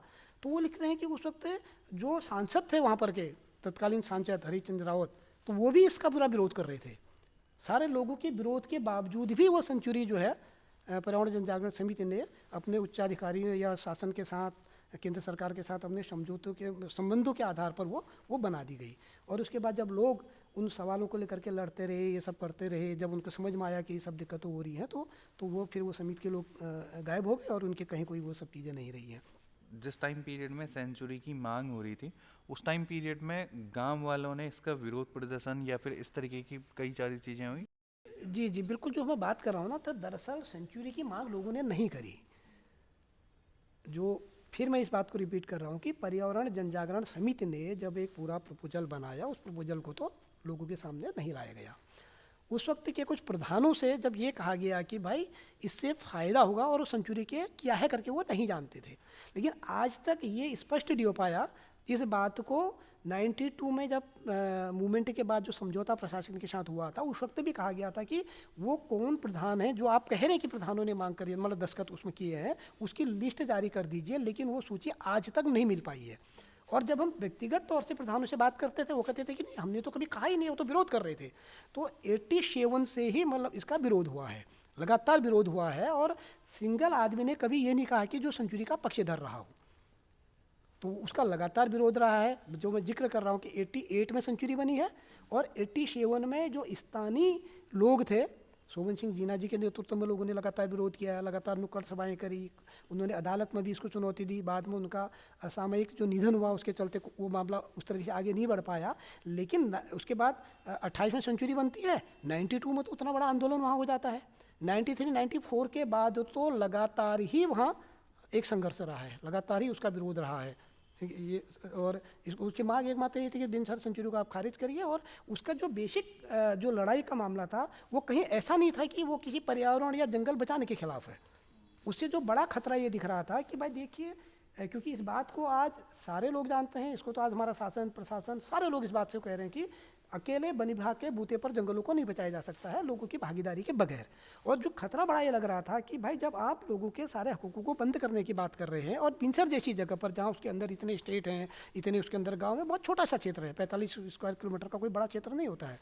तो वहाँ अगर ये सब हो रहे हैं, तो इससे जो जंगल और गाँव की जो दूरियाँ बन रही हैं, तो ये घातक है आने वाले समय में, और उसका नतीजा दिखा है। तो जब ये सब चीज़ें हो रही थी, और उससे एक बड़ा सवाल क्या रहा है कि अभी चीड़ जो है, चीड़ का बहुत ज़्यादा फैला हुआ है। जो बिनसर का झंडीधार कहते हैं, जो सबसे टॉप है, तो वहाँ जो चौड़ी पत्ती प्रजाति का जंगल है, उस जंगल के बीच में चीड़ की बहुत बड़े स्तर पर घुसपैठ हो गई है। ऊपर आपका बांस का जंगल बचा हुआ है, नीचे सारा चीड़ है चारों तरफ से। तो जो हर साल जंगलों में जो आग लग रही है, तो वो बहुत ज़्यादा वो जंगल को पूरा ख़त्म कर रहा है। तो ये जो बेसिक सवाल था, ये जंगल जो लड़ाई बिनसर के अंदर सेंचुरी के खिलाफ चल रही थी, सेंचुरी हटाने की, वो बिनसर के जंगल को बचाने की लड़ाई कहीं नहीं बचाने की बात थी। ये था कि लोगों का पार्टिसिपेशन उसके अंदर बढ़ाने की बात थी। और दूसरा, मैं इसको एक साथ बिनसर के साथ बाहर भी अगर ले जाऊँ, तो हमको ये लगता है कि देखिए, चीड़ का जिस तेज़ी के साथ विस्तार हुआ है, हालांकि चीड़ आग का कारण नहीं है, लेकिन आग को फैलाने में बहुत बड़ी उसकी अपनी एक भूमिका है। लेकिन चीड़ आया कैसे इतने बड़े स्तर पर? अब हम देखते हैं कि आज़ादी के बाद के पूरे दौर को देखें तो चीड़ को फैलाने में हमारे वन विभाग की बहुत बड़ी भूमिका रही है, क्योंकि एक तरफ आपके लिए ये कॉमर्शियल दृष्टि से महत्वपूर्ण था, और दूसरी तरफ अगर आपको प्लांटेशन को सक्सेस दिखाना है, तो आपको चीड़ के प्लांटेशन की जरूरत ही नहीं है, उसको तो प्रकृति ने पंख दे रखा है। आप किसी इलाके को अगर बंद कर देते हैं जानवरों के जाने के लिए 3-4 साल में, तो वहाँ तो अपने आप चीड़ का पूरा जंगल उगाता है। तो जिस तेज़ी के साथ चीड़ का जंगल हमारा फैला है। और दूसरा एक चीज़ और हम कहना चाह रहे हैं कि पहले, अब जो अंग्रेजों के समय से ही हमको इमारती लकड़ी के रूप में चीड़ के परिपक्व पेड़ मिलते थे, और अगर जो चीड़ के पेड़ हमको मिलते थे तो ये आप बताइए, हरे पेड़ मिलते थे, कच्चे पेड़ मिलते थे, परिपक्व पेड़ मिलते थे, और हर एक गांव को औसतन अगर 8 से 10 पेड़ भी मिलता है तो आप बताइए उत्तराखंड के अंदर जो हमारे पास इतने गांव हैं तो लाखों की संख्या में हर साल चीड़ कट रहा था। तो जब चीड़ कट रहा था तो ये चीड़ के विस्तार को रोक रहा था, और जब इस पर आज प्रतिबंध लग गया, हरा पेड़ आप काट नहीं सकते, तो ये चीड़ बहुत तेजी के साथ फैला, जो आज सबके लिए बहुत बड़ा एक सरदर्द बना हुआ है। और हम ये नहीं कहना है कि चीड़ पूरा खत्म हो जाए, लेकिन चीड़ को भी कहीं ना कहीं कंट्रोल करने की, बैलेंस करने की मुझे लगता है कि बहुत बड़ी ज़रूरत हमारे लिए है। जहाँ तक बिनसर में लोगों के हक हकूक़ों का सवाल है, ये होता ही है कि कानूनन कि अगर किसी भी क्षेत्र को आप संरक्षित क्षेत्र घोषित करते हैं तो उससे पहले ये होना चाहिए कि उस समुदाय के, उस जंगल के अंदर क्या क्या अधिकार हैं, कौन से हक हकूक़ हैं, वो सारे के सारे एक जगह अभिलिखित होने चाहिए। और जब आप सेंचुरी बनाने के बाद उनके हक हकूक़ वहाँ जब प्रतिबंधित हो जाते हैं तो ये हक हकूक़ किसी उसके नियरेस्ट की जंगल के अंदर आप देंगे, इसकी व्यवस्था उसके अंदर होनी चाहिए। लेकिन बिनसर के अंदर ये तमाम सारा चीज़ें नहीं हुई है। मुझे लगता है कि अन्य संरक्षित क्षेत्रों के अंदर भी इस प्रक्रिया को अधिकतर अपनाया नहीं जा रहा है। तो इसके चलते क्या रहा कि जब 1996 तक लोग अपने आंदोलन के बूते पर, संघर्ष के बूते पर अपने तमाम हक हकूक़ लेते रहे, अंतिम बार 1995-96 में ही वहाँ टिम्बर राइट का जो है चीड़ के पेड़ों का हक छपान हुआ था। 96 में सुप्रीम कोर्ट के निर्णय के बाद वन विभाग ने बहुत गलत तरीके से उसको, उनके आदेश को जो है परिभाषित किया और ये कह दिया कि अब तो सुप्रीम कोर्ट के कारण आपके सारे हक हकूक़ बंद हो गए हैं। इस मामले को लेकर के जब हम आरटीआई में चीज़ें निकाली और लास्ट में आयोग के अंदर ले गए तो वहाँ 15 साल के बाद हम लोगों ने फिर टिम्बर राइट दोबारा से उन गाँव का लिया। हाँ ठीक है, ये बात हुई कि बिनसर के अंदर आप नहीं देंगे, लेकिन बिनसर से सटा हुआ जो अन्य क्षेत्र है, रिजर्व फॉरेस्ट है, उसके अंदर हक देंगे। और इस तरह 15 साल बाद इमारती लकड़ी का हक मिला और ये रहा कि सारे गाँव को ये हक उसके बाद जो बिनसर पर जिनका हक पहले होता था वो मिलेगा। लेकिन अब दिक्कत ये रही कि उस क्षेत्र के अंदर चूँकि सूखे पेड़ बहुत कम है और चीड़ के, तो इन सब चीज़ों के चलते उस रूप में वो हक नहीं मिल पा रहा, लेकिन वो हक लिया गया। दूसरा, कई बार हम देख रहे हैं कि जो संरक्षित क्षेत्र की सीमाओं के साथ भी बड़ी छेड़छाड़ गैर कानूनी तरीके से वन विभाग द्वारा की जा रही है। तो बिनसर में हमने ये देखा कि जब 1928 में वाइल्ड लाइफ सेंचुरी बनती है तो उस वक्त उसका क्षेत्रफल 45.59 वर्ग किलोमीटर होता है और 2000 आते आते वन विभाग अपने सारे डॉक्यूमेंट में 47.07 वर्ग किलोमीटर लिखने लगा। और जब हमने उनसे ये पूछा कि भाई ये 2 वर्ग किलोमीटर लगभग ये क्षेत्र कैसे बढ़ा, कहाँ बढ़ाया गया, तो कोई जवाब उनके पास नहीं था। फिर आरटीआई में ये सब चीज़ें निकाली गई तो पता चला कि वन विभाग ने उसको गैरकानूनी तरीके से किया है, क्योंकि जो वन्य जीव संरक्षण अधिनियम 1972 है उसकी धारा 26(3) ये साफ साफ कहती है कि किसी भी संरक्षित क्षेत्र की सीमा को बिना विधानसभा में इस आशय का संकल्प पारित किए बगैर आप उसके साथ कोई छेड़छाड़ नहीं कर सकते, उसको नहीं बदल सकते हैं। लेकिन उन्होंने ऐसा नहीं किया था और जब आरटीआई में ही जब आयोग के सामने गए तो आयोग ने उन्होंने ये कहा कि साहब ये तो उत्तर प्रदेश का ज़माने की बात है और हमारे पास तो इसका कोई कागज़ नहीं है, लेकिन उत्तर प्रदेश की विधानसभा में ये संकल्प पारित हुआ होगा। तो आयोग ने एक फटकार उनको लगाई थी और वन विभाग से कहा था कि आपका जिम्मा है कि आप उत्तर प्रदेश की विधानसभा में लिखिए और उनसे जो है मांगिए कि भाई कोई संकल्प अगर पारित है तो। और उसके बाद 2 बार जो है प्रभागी वनाधिकारी ने विधानसभा उत्तर प्रदेश को पत्र लिखा और उसके बाद क्योंकि वो संकल्प पारित ही नहीं हुआ था तो फिर वो उसका कोई जवाब उनको नहीं मिल पाया ठीक से। तो उसका नतीजा ये रहा कि अब हम देख रहे हैं कि चाहे बिनसर का मैनेजमेंट प्लान बना है या फिर वो अभी जो नए जगहों पर जहाँ जहाँ पर भी क्षेत्र पर लिख रहे हैं तो अब वो 45.59 वर्ग किलोमीटर लिखना शुरू किया है। तो ये भी एक हम देख रहे हैं कि मनमानी तरीके से चीज़ों को जो किया जा रहा है। ओवरऑल में जैसे एक पार्ट ये भी तो होता है कि बिनसर को ही ले लें अगर, तो वहाँ होटल वगैरह बने होंगे तो उससे लोकल के लोगों को नौकरी या कुछ उस तरीके का टूरिस्ट स्पॉट बना है तो उसके कुछ फ़ायदे लोकल के लोगों को नहीं मिले। निश्चित तौर पर हम ये कहेंगे कि देखिए अगर वहाँ पर होटल बने तो होटल में जो खाना बनाने वाले होंगे, कुछ उनके जो बर्तन धोने वाले होंगे तो वो लोकल लोग हैं। लेकिन अब सवाल ये है कि देखे जाने की ये ज़रूरत है कि आप ना ठीक है अगर हम उन 6 रिसोर्ट की अगर हम लोग बात करते हैं, 5 रिसोर्ट जो भी बिनसर के अंदर हैं, तो अगर एक में आप 5 लोग भी कहते हैं कितने लोगों को मिलेगा, 30 लोगों को तो आपको रोजगार मिला, उसमें कोई दो राय नहीं है। लेकिन उसके एवज पे जो गाँव के गाँव ख़त्म हुए तो वो भी तो देखना पड़ेगा। और हम तो बार बार वन विभाग से इस बात को भी कह रहे थे कि पिछले दौर में ही जब ये घटना बिनसर के अंदर घटित हुई थी और हमने पूरा उसको लेकर के 13 जून को ये घटना घटी थी जो हमारे लोग जले थे और उसके बाद 19 को हम लोगों ने एक बड़ा प्रदर्शन किया था कुछ मांगों को लेकर के। हमारा ये कहना था कि देखिए ये जल गया, ये घटना घट गई है, लेकिन भविष्य में ऐसी घटनाएं ना घटे तो इसको लेकर के एक बात होना चाहिए और उसको लेकर के बाद के दौर में हमने एक 14 बिंदुओं का पूरा एक सुझाव पत्र वो सब सौंपा था। वो हमने चीफ कुमाऊं के साथ बैठ करके उनको दिया, उनके साथ सुझाव, दोनों डीएफओज को सुझाव, पीसीसी वाइल्ड लाइफ के साथ उनको लेकर के बात हुई, अल्मोड़ा के जिलाधिकारी को वो सब सौंपा। तो हम उस दौर में जब वन विभाग के लोग ये बात भी कह रहे थे कि सेंचुरी बनने के बाद कुछ लाभ, तो हमने कहा कि इसका तो अध्ययन किया जाना चाहिए ना। तो इस पर कि भाई क्या कितना लोगों को फ़ायदा हुआ है और कितना उससे नुकसान हुआ है। और क्योंकि हमने जितना अध्ययन किया है वो हमने तमाम सारी चीज़ें निकाली हैं, तो हमको पता है कि कितने गांव ख़त्म हुए हैं, कितनी हमारी खेती बाती ख़त्म हुई है, कितने लोगों की आजीविका ख़त्म हुई है, कितने गाँवों की। और लेकिन फ़ायदे की बात हो तो फ़ायदा कितनों को पहुँचा है, किसको पहुँचा है, इस पर तो बात करने की ज़रूरत है। दूसरा हमारा एक बड़ा सवाल ये कहना है पिछले दौर में कि भाई जो जंगली जानवरों के चलते हमारे पूरे पहाड़ के अंदर एक बहुत बड़ा सवाल अभी आया है कि जो जंगली जानवरों का आतंक है, चाहे वो बंदरों का सवाल है, चाहे वो तेंदुओं का सवाल है, तो ये वाइल्ड बोर जंगली सुअरों का सवाल है। तो भाई इस बात को तो हमको देखा जाना चाहिए कि भाई किसी भी क्षेत्र में कितना जानवर रह सकता है, कि उसकी कैरिंग कैपेसिटी कितनी है उस फॉरेस्ट की। कहीं ना कहीं इसको देखे जाने की मुझे लगता है कि आज बहुत बड़ी ज़रूरत है। क्योंकि इस बात को मैं इसलिए कह रहा हूँ कि किसी एक बैठक में हम लोगों ने सवाल को हमने उठाया था कि भाई आप ये बताएं कि एक लेपर्ड कितने जगह पर रह सकता है, कितना स्थान उसको चाहिए। तो वन विभाग के अधिकारी थे, उन्होंने ये कहा था कि हमारा बहुत बड़ा अध्ययन इस पर नहीं है, लेकिन मोटा मोटा हम ये मानते हैं कि एक लेपर्ड को लगभग 15 स्क्वायर किलोमीटर क्षेत्र में चाहिए। तो हमारा कहना था कि इस हिसाब से तो बिनसर के अंदर 45 स्क्वायर किलोमीटर क्षेत्र है, तो यहाँ पर 3 लेपर्ड होना चाहिए था। 3 के अपेक्षा 6 हो जाए, 10 हो जाए। लेकिन 2016 की जो वन विभाग की गणना है उनके अनुसार वहाँ पर 32 लेपर्ड हैं। उन्होंने लिख रखा है कि 30 लेपर्ड हैं, 2 उसके साथ शावक देखे गए।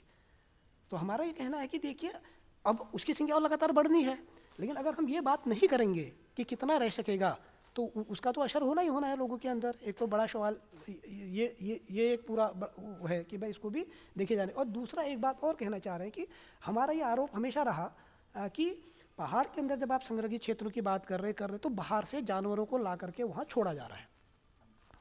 अगर मैं 2 महीने पहले की भी बात करूं तो जब हम इस बात को बार बार कह रहे थे कि हमारे यहाँ बाहर से ला करके बंदर छोड़े जा रहे हैं, क्योंकि हमारे यहाँ का बंदर जो है डरता है, लोगों के बीच में अटैक नहीं करता है। और इसी तरीके से लेपर्ड, अभी बिनसर के अंदर टाइगर देखा है पिछले दौर में, तो टाइगर बिनसर के अंदर कैसे आ गया ये एक बड़ा सवाल है। हालांकि वन विभाग के जो तत्कालीन डीएफओ वहाँ पर थे उनका स्टेटमेंट आया कि तराई ये कॉर्बेट से निकल करके यहाँ आया है। हालांकि उसका कहीं बीच में रूट नहीं है, लेकिन हमारे लिए ये भी आश्चर्यजनक है कि कॉर्बेट से बिनसर पहुँचने में जो इतना बड़ा आबादी वाला क्षेत्र और इतने हल्के जंगल वहाँ कहीं नहीं दिखा, बिनसर के घने जंगल के अंदर लगातार दिख रहा है। तो जब लेकिन वो इस बात से इनकार करते रहे, लेकिन बीच में एक घटना हुई तो बंदर छोड़ते हुए पिछले महीने हम लोगों ने पकड़ दी, पूरी गाड़ी पकड़ दी जो बंदर ला करके छोड़े जा रहे थे। तो यहाँ एक बड़ा सवाल फिर आया जब उस पूरा देखा गया। बंदर कौन छोड़ा था? वो बंदर क्या रहा है कि अभी जो पहाड़ों में बंदर पकड़े जा रहे हैं, वन विभाग उसको पकड़ने का काम कर रहा है, उसका ठेका दिया है, मथुरा वगैरह से एक्सपर्टों को बुलाते हैं और समय समय पर किसी क्षेत्र में नगर पालिका पकड़ती है, पकड़वाती है अलग अलग जगहों पर। तो यहाँ से हमने एक चीज़ समझ में आई कि ये बंदर जो पकड़े जा रहे थे, जब हमने गाड़ी पकड़ी रात के वक्त और बंदर उस वक्त छोड़ चुके थे, तो पता चला कि बागेश्वर जिले के कपकोट से वो बंदर पकड़े गए और जब उन बंदरों को नसबंदी के लिए रानीबाग रेस्क्यू सेंटर लाया गया। अब आपका कानूनन जो प्रावधान है वो ये है कि जिस जगह से आप बंदरों को पकड़ेंगे या जिस भी जानवर को पकड़ेंगे तो उसके बाद उनको उसी जंगल पर छोड़ा जाएगा वन विभाग के अधिकारियों की देखरेख पर। लेकिन इससे मतलब कई चीज़ें समझ में आई कि पहाड़ के अंदर हो क्या रहा है। तो उसमें क्या हुआ कि जब बंदर को ले जाया जा रहा था, 78 बंदर थे, तो उसमें वहाँ के जो रेंज ऑफिसर थे उनका एक पत्र था। उस पत्र में उन्होंने कहा था कि ये 78 बंदर जो हैं आपके यहाँ भेजे जा रहे हैं रानीबाग में रेस्क्यू सेंटर में, आप इसकी प्राप्ति रसीद हमको दीजिए। इन्होंने क्या किया कि वो बंदर लेकर के रानीबाग गए, रानीबाग में बंदरों को खाली किया, वहाँ जिन बंदरों की नसबंदी कर रही थी वो बंदर उसमें डाले, उठा करके लाए, ले जाए जाने थे कपकोट, बिनसर सेंचुरी होते चले, बिनसर में जाकर के छोड़ दिए ठेकेदार ने। अब यहाँ सवाल ये है कि पहली बात है कि आपने इस बात को कोई देख रेख वाला नहीं, और वापसी में जब आप ले जा रहे हैं तो कहीं भी आपके पास कोई लिखित पत्र नहीं है। और जब हमने और जगह भी पता किया, तमाम आरओ को अलग अलग जगहों पर फ़ोन किया, तो पता चला कि वापसी में आपको कोई पत्र नहीं दिया जा रहा है कि आप कितने बंदर वापस भेज रहे हैं। तो इसमें 3-4 चीज़ों पर आपने उल्लंघन किया है। पहली बात कि जिन बंदरों को आपने यहाँ छोड़ा, इसके एवज में जो बंदर आप लेकर के गए वो हल्द्वानी के बंदर थे, वो रामनगर के बंदर थे, वो काशीपुर के बंदर थे, तो आपने शहरी क्षेत्र के बंदरों को ला करके वापस भेज दिया। फिर आते वक्त तो आप 68 लेकर के आए, तो वापसी में आप कितने ले गए? क्या 68 की जगह 200 ले जा रहे हैं? कितने ले जा रहे हैं पहाड़ की तरफ डालने के लिए? ये आपने कहीं कहीं इसका कहीं कोई डॉक्यूमेंट आपके पास नहीं रह रहा है, आप ये सब कर रहे हैं। तीसरा बड़ा सवाल है, वो वन अधिकारियों की देखरेख में छोड़े जाने चाहिए थे, यानी कि आपने ठेकेदार की मर्जी पर छोड़ दिया कि आप कहीं भी छोड़ दीजिए। एक बड़ा सवाल यहाँ पर और आया, जहाँ पर मुझे लगता है कि सरकार के धन का भी दुरुपयोग हो रहा है। जिस बंदर की आप नसबंदी कर रहे हैं, तो उस पर न तो आप कोई टैग लगा रहे हैं, न उसकी कोई पहचान है। उसकी पहचान जो बाद में हमने थोड़ा छानबीन करी, थोड़ा रिसर्च किया उस पर, तो पता चला वो तो डॉक्टर ही बता सकता है कि उसका एक कट लगता है। तो अब आपने वो बंदर अगर आप वापस पहुंचाए जहाँ जहाँ नगर पालिका में हल्ला हो रहा था, और वापस आप नसबंदी करी, वापस ला करके आपने छोड़े, 6-7 महीने के बाद फिर लोग हल्ला कर रहे हैं, बंदरों का नुकसान हो रहा, आप पकड़िए और ये सब करिए। कई बार पॉलिटिकल प्रेशर ये सब होता है। फिर आपने बंदर पकड़े, स्थानीय अधिकारी को तो पता नहीं है, तो पता चला कि जो बंदर पकड़े जा रहे हैं, आप उनको फिर आप रानी बाग ला रहे हैं। यहाँ पर डॉक्टर कह रहा है भाई ये तो आपके इसमें से 70% का तो पहले ही जो है नसबंदी हुई है। तो इसमें जो समय और पैसा भी जो आप बर्बाद कर रहे हैं, तो ये भी एक बड़ा सवाल हमको लग रहा है कि हो रहा है पहाड़ के अंदर। पिंसर के अंदर गांव वाले अपना होम स्टे जैसे गवर्नमेंट बड़ा प्रमोट करती है, तो क्या गांव वाले अपना इस तरीके का नहीं खोल सकते हैं? नहीं, उसमें 2-3 चीज़ रही हैं। एक तो ऐसा रहा है कि जो बिनसर है उसकी भौगोलिक परिस्थिति बिल्कुल अलग है। बिनसर एक टॉप है, उस टॉप में अगर हम देखें तो ये जो मैं 6 रिसोर्ट की बात कर रहा हूँ, उसमें अगर खाली स्टेट से शुरू होता है, उसके बाद मार्टिन स्टेट है, फिर देवीराज स्टेट है, फिर ईडनपुर स्टेट है, उधर आपका घुरलकोट स्टेट है, उधर मैरीबटन स्टेट है, इतने स्टेट उसके अंदर हैं। ये जो स्टेट हैं, ये जो बिके तो ये बड़े बड़े लोगों के पास हैं, सिर्फ 2-3 स्टेट है जो लोकल लोगों के पास हैं। तो इसमें कोई बाहर वाला तो ज़मीन को खरीदेगा नहीं, मतलब गांव का व्यक्ति तो नहीं ले सकता, बड़े पैसे वाले बड़े उस तरीके के स्टॉक पूरे रहे हैं। अब इसके बाद इसके 5-7 किलोमीटर के नीचे आपके गांव हैं, अगर वो जो खोल रहे हैं, जैसे कुछ प्रयोग वहाँ पर हुआ है, एक विलेज बेस्ड ने वहाँ पर एक प्रयोग किया, उसने कम्युनिटी बेस्ड टूरिज्म का एक कुछ गांव में प्रयोग किया, इन अंदर के इन सभी गांव में छोटे छोटे कम्युनिटी एक बनाया, और क्योंकि वो उन्होंने जिम्मेदारी ली तो कुछ टूरिस्टों को वहाँ भेजने की बात करी, उससे लोगों को थोड़ा सा ये प्रॉफिट रहा। लेकिन अब बड़ा सवाल है कि उसमें वही टूरिस्ट जब आपके इन गाँव की, अगर हम रोड से मोटर मार्ग से दूरी की बात करें, तो ये 2-2.5 किलोमीटर से लेकर के 7-8-10 किलोमीटर तक के पैदल इनको जाना है। रास्ते जो हैं वो ठीक नहीं है, रास्ते का निर्माण फिर वहाँ हो नहीं पा रहा, क्योंकि उसमें जो वन विभाग की जो सेंचुरीज़ के नियम है वो आड़े आ जा रहे हैं। तो हमारी मांग ही बार बार यही है कि कम से कम अगर आप इन संपर्क मार्गों को ही ठीक कर दें, तो जो पिंसर आने वाला टूरिस्ट है वो गांव की तरफ आएगा।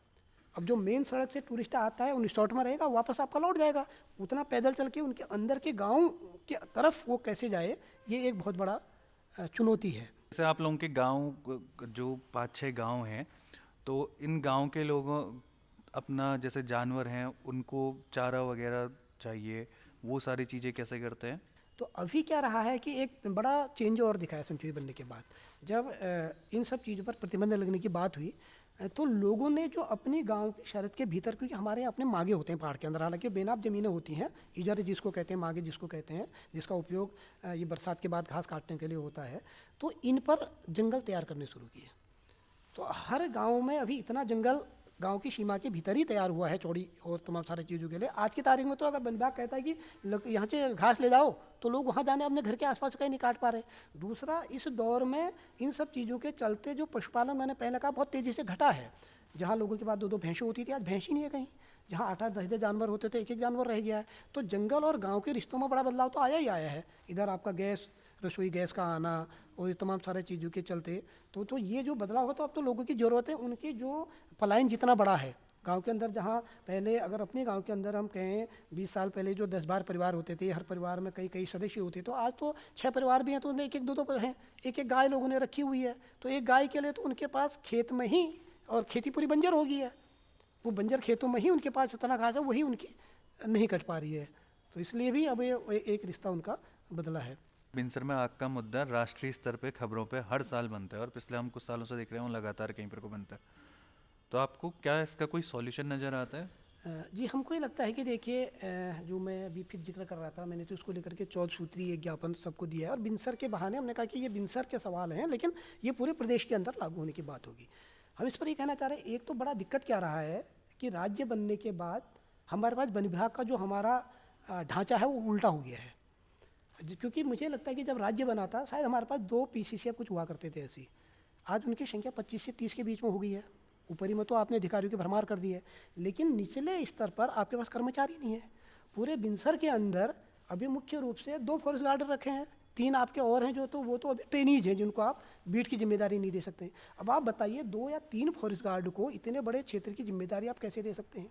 ऐसी वहाँ पर 3 हैं ऐसी आपके फॉरेस्टर हैं, और उसमें भी मेरे ख्याल से 2 फॉरेस्टर वो हैं, बाकी 1 आध फॉरेस्टर ट्रेनीज है जिनको जिम्मेदारी नहीं दे रखे। एक तरफ तो आपको निचले स्तर पर हमको कर्मचारियों की नियुक्ति का एक प्रमुख सवाल है कि निचले स्तर पर आपको कर्मचारी रखने होंगे। दूसरा, जो सीजनल फायर वॉचर हम रखते हैं 3 महीने के लिए, मुख्य रूप से 15 फरवरी से हम जब फायर सीजन मानते हैं, तो यहाँ पर जो सीजनल फायर वॉचर हैं, सीजनल फायर वॉचर कौन होंगे, क्या होंगे, ये ग्राम सभा ग्राम पंचायत के बीच में तय होकर के वो रखे जाने चाहिए और उनकी संख्या बढ़ाई जानी चाहिए। बढ़ाने के साथ साथ उनको हम बात करें कि बिना ट्रेनिंग दिए आप आग बुझाने के लिए भेज दे रहे हैं, बिना उनको, आज के दौर में भाई आपको अग्नि विरोधी ड्रेस उनको क्यों नहीं मिल सकती है? कुछ नहीं था पिछले साल में उनके पास, कहीं कुछ उनके पास नहीं था, एक पानी की बोतल तक उनके पास नहीं थी। तो वह आप वो सब उनको एक ट्रेनिंग देना, ये सब देना, उनका इंश्योरेंस कराना। हालांकि इस बात के लिए इस बार कह रहे हैं कि हम इंश्योरेंस करा रहे हैं, इस बात पर एक सहमति बनी है, ये हमारी मांग भी रही थी, उनका बीमा उन सबका होना चाहिए।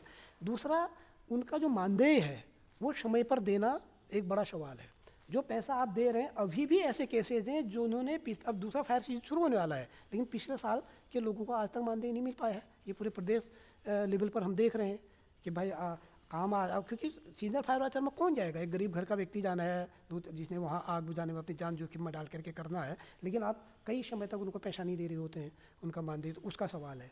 तीसरा बड़ा सवाल है, जो हम अग्निबत्तियों की बार बार बात कर रहे हैं, तो पुरानी अग्निबत्तियाँ तो आज़ादी के बाद मेरी जानकारी में नहीं है कि कहीं भी नई अग्निबत्तियों का निर्माण हुआ है। तो आज के परिप्रेक्ष्य में अग्निबत्तियों का निर्माण किया जाना, पुरानी अग्निबत्तियों को ठीक करना, क्योंकि एक जगह पर आग लगी तो आप उस जगह पर जाकर के उनको कंट्रोल करेंगे ना, तो उसको देखे जाने की बड़ा सवाल है। तीसरा बड़ा सवाल है जो गांव और के जो हकूक़ों का सवाल है, किसी भी जगह पर बिनसर क्या पूरे प्रदेश के अंदर उन हकूक़ों को देने की बात उनके साथ करनी पड़ेगी, लोगों को उसके साथ जोड़ने की बात करनी पड़ेगी। तो अगर ठीक है, आज के दौर में जब परिस्थितियाँ बदल ली हैं, चाहे, और दूसरा एक चीज़ और देख रहे हैं हम, जो संरक्षित क्षेत्र हैं, इन संरक्षित क्षेत्रों में आप कर क्या रहे हैं? किसी भी संरक्षित क्षेत्र को अगर आप देखिए उत्तराखंड के अंदर, तो यहाँ वन संरक्षण की बात आजकल गौण हो चली है। जो बाकी बात हो रही है वो टूरिज्म की बात ज़्यादा हो रही है। तो जो आप उनको जो टूरिज्म के रूप में बात अगर कर रहे हैं, तो उस टूरिज्म का लाभ गांव के लोगों को कैसे आप कर सकते हैं, कैसे उसके साथ जोड़ सकते हैं, उसके साथ जोड़े जाने की एक बहुत बड़ी ज़रूरत हमको लगती है। दूसरा, पिरूल जितना गिर रहा है, चीड़ को कम करने की बात तो करनी पड़ेगी ना। ये तो हमको लगता है कि हमारे स्टेट गवर्नमेंट को अपना, सेंट्रल गवर्नमेंट या अदालत, सुप्रीम कोर्ट के पास अपना इस पक्ष को रखा जाना चाहिए दोबारा से कि भाई जो हमारा टिम्बर राइट मिलता रहा है और ये जो आग का बड़ा कारण बन रहा है, तो ये टिम्बर राइट के रूप में लोगों को पुनः दिया जाए ताकि चीड़ हमारा कंट्रोल रहा। फिर दूसरा, जो चीड़ के पत्तियां जो गिर रही हैं, जो पिरूल, तो इस पिरूल का भी अभी कुछ प्रयोग हुए हैं कुछ जगहों पर, चाहे उसका कोयला बनाने की बात हुई है, तमाम चीज़ें हुई हैं, लेकिन हो क्या रहा है कि अब उसका स्थानीय स्तर पर तो कहीं कोई फैक्ट्री है वो आप लगा नहीं रहे, तो उसको खरीद करके जब आप बाहर ले जाने की बात कर रहे हैं तो बहुत ज़्यादा महंगा बैठ रहा है। तो स्थानीय स्तर पर उसका उपयोग कैसे कर पाएँ, तो इस दिशा में कहीं ना कहीं इन सब पर हमको देखने की मुझे लगता है कि ज़रूरत होगी। दूसरा, अभी एक बड़ा सवाल जो मानव वन्यजीव संघर्ष का जो सवाल है प्रोटेक्टेड एरियाज के भीतर, अब तो बाहर भी वो सब चीज़ें दिख रहे हैं, तो इस दिशा में हम कोई बहुत ठोस कदम नहीं उठा पाए हैं। मतलब ये हम कहेंगे कि चाहे स्टेट की वो है नाकामी कहें या तमाम लोगों की हम सबके नाकामी कहें, कि उसको कम करने में हम पूरी तरह से नाकाम रहे हैं। जिस तेज़ी के साथ खेती पाती जंगली जानवर नुकसान कर रहे हैं, तो हम तो इस बात को कह रहे हैं कि भाई क्यों न ऐसा कर दिया जाए कि अगले 2-3 सालों तक हमारे विधायक नहीं दे, सांसद नहीं दे, या सरकार कह दे कि सब बंद करते हैं, इस पूरे का उपयोग जो है कृषि और बागवानी और इस पर खर्च किया जाए। कृषि भूमि की घेराबंदी के सवाल हो सकते हैं, खाद बीज ये सब देने की बात हो सकती है, लेकिन ये सब चीज़ें नहीं हो पा रही हैं। तो इसके चलते भी जो चीज़ें ख़त्म हो रही हैं, वो भी मुझे लगता है कि जंगलों के प्रति लोगों का जो रुझान कम हो रहा है वो है। तीसरा, मुझे लगता है कि जो भी हमारे क्षेत्र संवेदनशील क्षेत्र हैं गांव के आसपास के, तो उन क्षेत्रों में उनके ट्रीटमेंट की बात होनी चाहिए। ट्रीटमेंट का तात्पर्य मैं ये कहना चाह रहा हूँ कि वहाँ एक जो ट्रेंचेज हैं, चाल खाल खंतियाँ हैं, चौड़ी पत्ती प्रजाति के पौधे हैं, ताकि एक नमी बनी रहे। चौथा, हमको एक चीज़ हमको और दिखाया आग का बड़ा कारण कि एक कल्चर सा भी आया है कि जिस तरह से जितना टूरिस्ट पहाड़ की तरफ आ रहा है, ये सब आ रहा है, तो जहाँ पर भी सड़क के किनारे आपको ये दिख रहा है कि थोड़ी अच्छी जगह है बैठने लायक, तो बैठ करके वहाँ वो ठंडा पीना, ये करना, वो पिकनिक स्पॉट के रूप में डेवलप हो रहे हैं। और पिकनिक स्पॉट के रूप में डेवलप हो रहे हैं तो अधिकतर जगहों पर हम देख रहे हैं कि ऐसी जगहों से वो थोड़ा सिगरेट पी, बीड़ी पी, थोड़ी लापरवाही रही, लापरवाही के चलते सब जलना खत्म हुआ है। क्योंकि आग के केसेज में जो मैक्सिमम केसेज हैं वो लोगों की लापरवाही होती है। कुछ 1-2% ही कुछ ऐसा होता होगा कि जहाँ लोग जानबूझ करके कुछ असामाजिक तत्व कर रहे होंगे, लेकिन मैक्सिमम केसेज जो होते हैं लोगों की लापरवाही होती है। तो इस लापरवाही वाले पक्ष पर मुझे लगता है कि लोगों की जागरूकता का सवाल है। उसके आसपास के क्षेत्र के अंदर लगातार बात, वन विभाग और गांव का संवाद बढ़ाए जाने की बहुत बातें ज़रूरत है, क्योंकि पिछले दौर में वन विभाग और गांव का संवाद तो पूरा टूटा है। उसका बड़ा कारण ये है कि यहाँ, और अभी आपने और क्या किया, यही जो वन विभाग में एक तो निचले स्तर पर कर्मचारियों की भारी कमी है, इस बात को हर कोई स्वीकार कर रहे हैं, लेकिन इनको आपने क्या कर दिया कि वन पंचायत का सचिव भी इनको बना दिया। जो वन पंचायत हमारी है उसका सेक्रेटरी भी आपने उस फॉरेस्ट गार्ड को बना दिया। एक तरफ उसने रिजर्व फॉरेस्ट को देखना है उतना बड़ा, और रिजर्व फॉरेस्ट के अंतर्गत भी जब आप देखेंगे तो एक फॉरेस्ट गार्ड के पास 2-2, 2.5, 3-3 हज़ार हेक्टेयर क्षेत्र की बीटें भी हैं। 2-2, 3-3, 4-4 बीटों को एक फॉरेस्ट गार्ड देख रहा है। एक तरफ आपने ये देखना है और दूसरी तरफ आपने वन पंचायतों का सेक्रेटरी आप है। तो अब आप न तो इसको देख पा रहे हैं, न यहाँ सेक्रेटरी की भूमिका निभा पा रहे हैं, तो वो वन पंचायतों का काम भी नहीं हो पा रहा है, ये सब भी नहीं हो पा रहा है। तो मुझे लगता है कि इन सब एंगल से देखे जाने की जरूरत है आग के। वन विभाग बार बार ये कहता है ना कि गांव के लोग जलाते हैं आग, ये कितना सही है? नहीं, दरअसल बहुत मज़ेदार बात यह है कि जब आप गांव में जाते हैं, जब हम किसी भी गांव में आप जाएंगे, लोगों से बात करेंगे, तो उसका पहला सवाल होगा कि वन विभाग जंगलों में आग लगाता है। ये गांव के लोगों का कहना होता है। उसके पीछे उसके अपने तर्क होते हैं। उसके अपने तर्क ये हैं कि भाई आप पेड़ों को कटवा रहा वन विभाग, खूंट के निशान मिटाने के लिए ये सब कर रहा है। वो कहता है कि प्लांटेशन करता है, प्लांटेशन के नाम पर घोटाला होता है, और इसलिए जो है वो जंगलों में आग लगा देता है, और उसके अपने ये तमाम सारा चीज़ें हैं। जब हम वन विभाग के पास जाते हैं, उनसे कहते हैं, वो कहते हैं कि गाँव वाले आग लगा रहे हैं।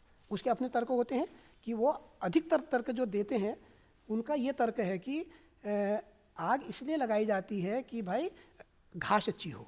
लेकिन बहुत मज़ेदार बात है इसमें, तो मेरा ये मानना है कि इस तर्क में कहीं कोई दम नहीं है। वो इसलिए नहीं है कि पहाड़ के अंदर अगर आज आप चले जाते पिछले 10 सालों के अंदर देखेंगे, तो जो मैं अभी इससे पहले भी बात कर रहा था, रिजर्व फॉरेस्ट तो जो छोड़ दीजिए, कुछ कुछ स्थानों को देख लीजिए, उसके अलावा पूरे पहाड़ के अंदर आप देख लीजिए, तो घास की जरूरत लोगों को रही नहीं गई है। जंगलात तो छोड़िए, अपने घर के मागे के घास नहीं कट रही है, अपने खेतों की घास नहीं कट पा रही है, और ये आग का बड़ा कारण बन रही है, जो घर के आसपास की घास नहीं कट रही है। अब पशु ही नहीं है, जानवर ही नहीं है, तो अब लेकिन मेरा इस पर यह मानना है, इतने सालों के अनुभव के आधार पर, हम आरोप प्रत्यारोप कितने लगा दें, लेकिन वास्तविकता यह है कि आग का जो सबसे बड़ा कारण होता है वो लोगों की लापरवाही है। वो लापरवाही कई बार वन विभाग से भी होती है, वो लापरवाही लोगों से भी होती है। विशेषकर अप्रैल के दौरान जब हम देखते हैं कि जब मार्च अप्रैल में हमारी ये जाड़े वाली फसल जब कटती है, तो जो खेतों में हम लोग पेड़ लगाते हैं गर्मी से पहले, वो खेतों में खरपतवार को जलाते हैं, सब जलाते हैं। कई बार लापरवाही होती है तो उससे लगा हुआ अगर छोड़ दिया, उसके बगल में अगर आपका पंचायती जंगल है, सिविल वन है, उसके बाद रिजर्व है, तो वो आग कई बार जाती है, उसमें कई दो राय नहीं है। इसमें भी लोगों के साथ, और ये आग लगाने की मंशा के साथ नहीं होता है, तो इस पर लोगों के साथ बात करने की, उनको अवेयर करने की, ये सब समझाने की एक इसकी बहुत बड़ी ज़रूरत है।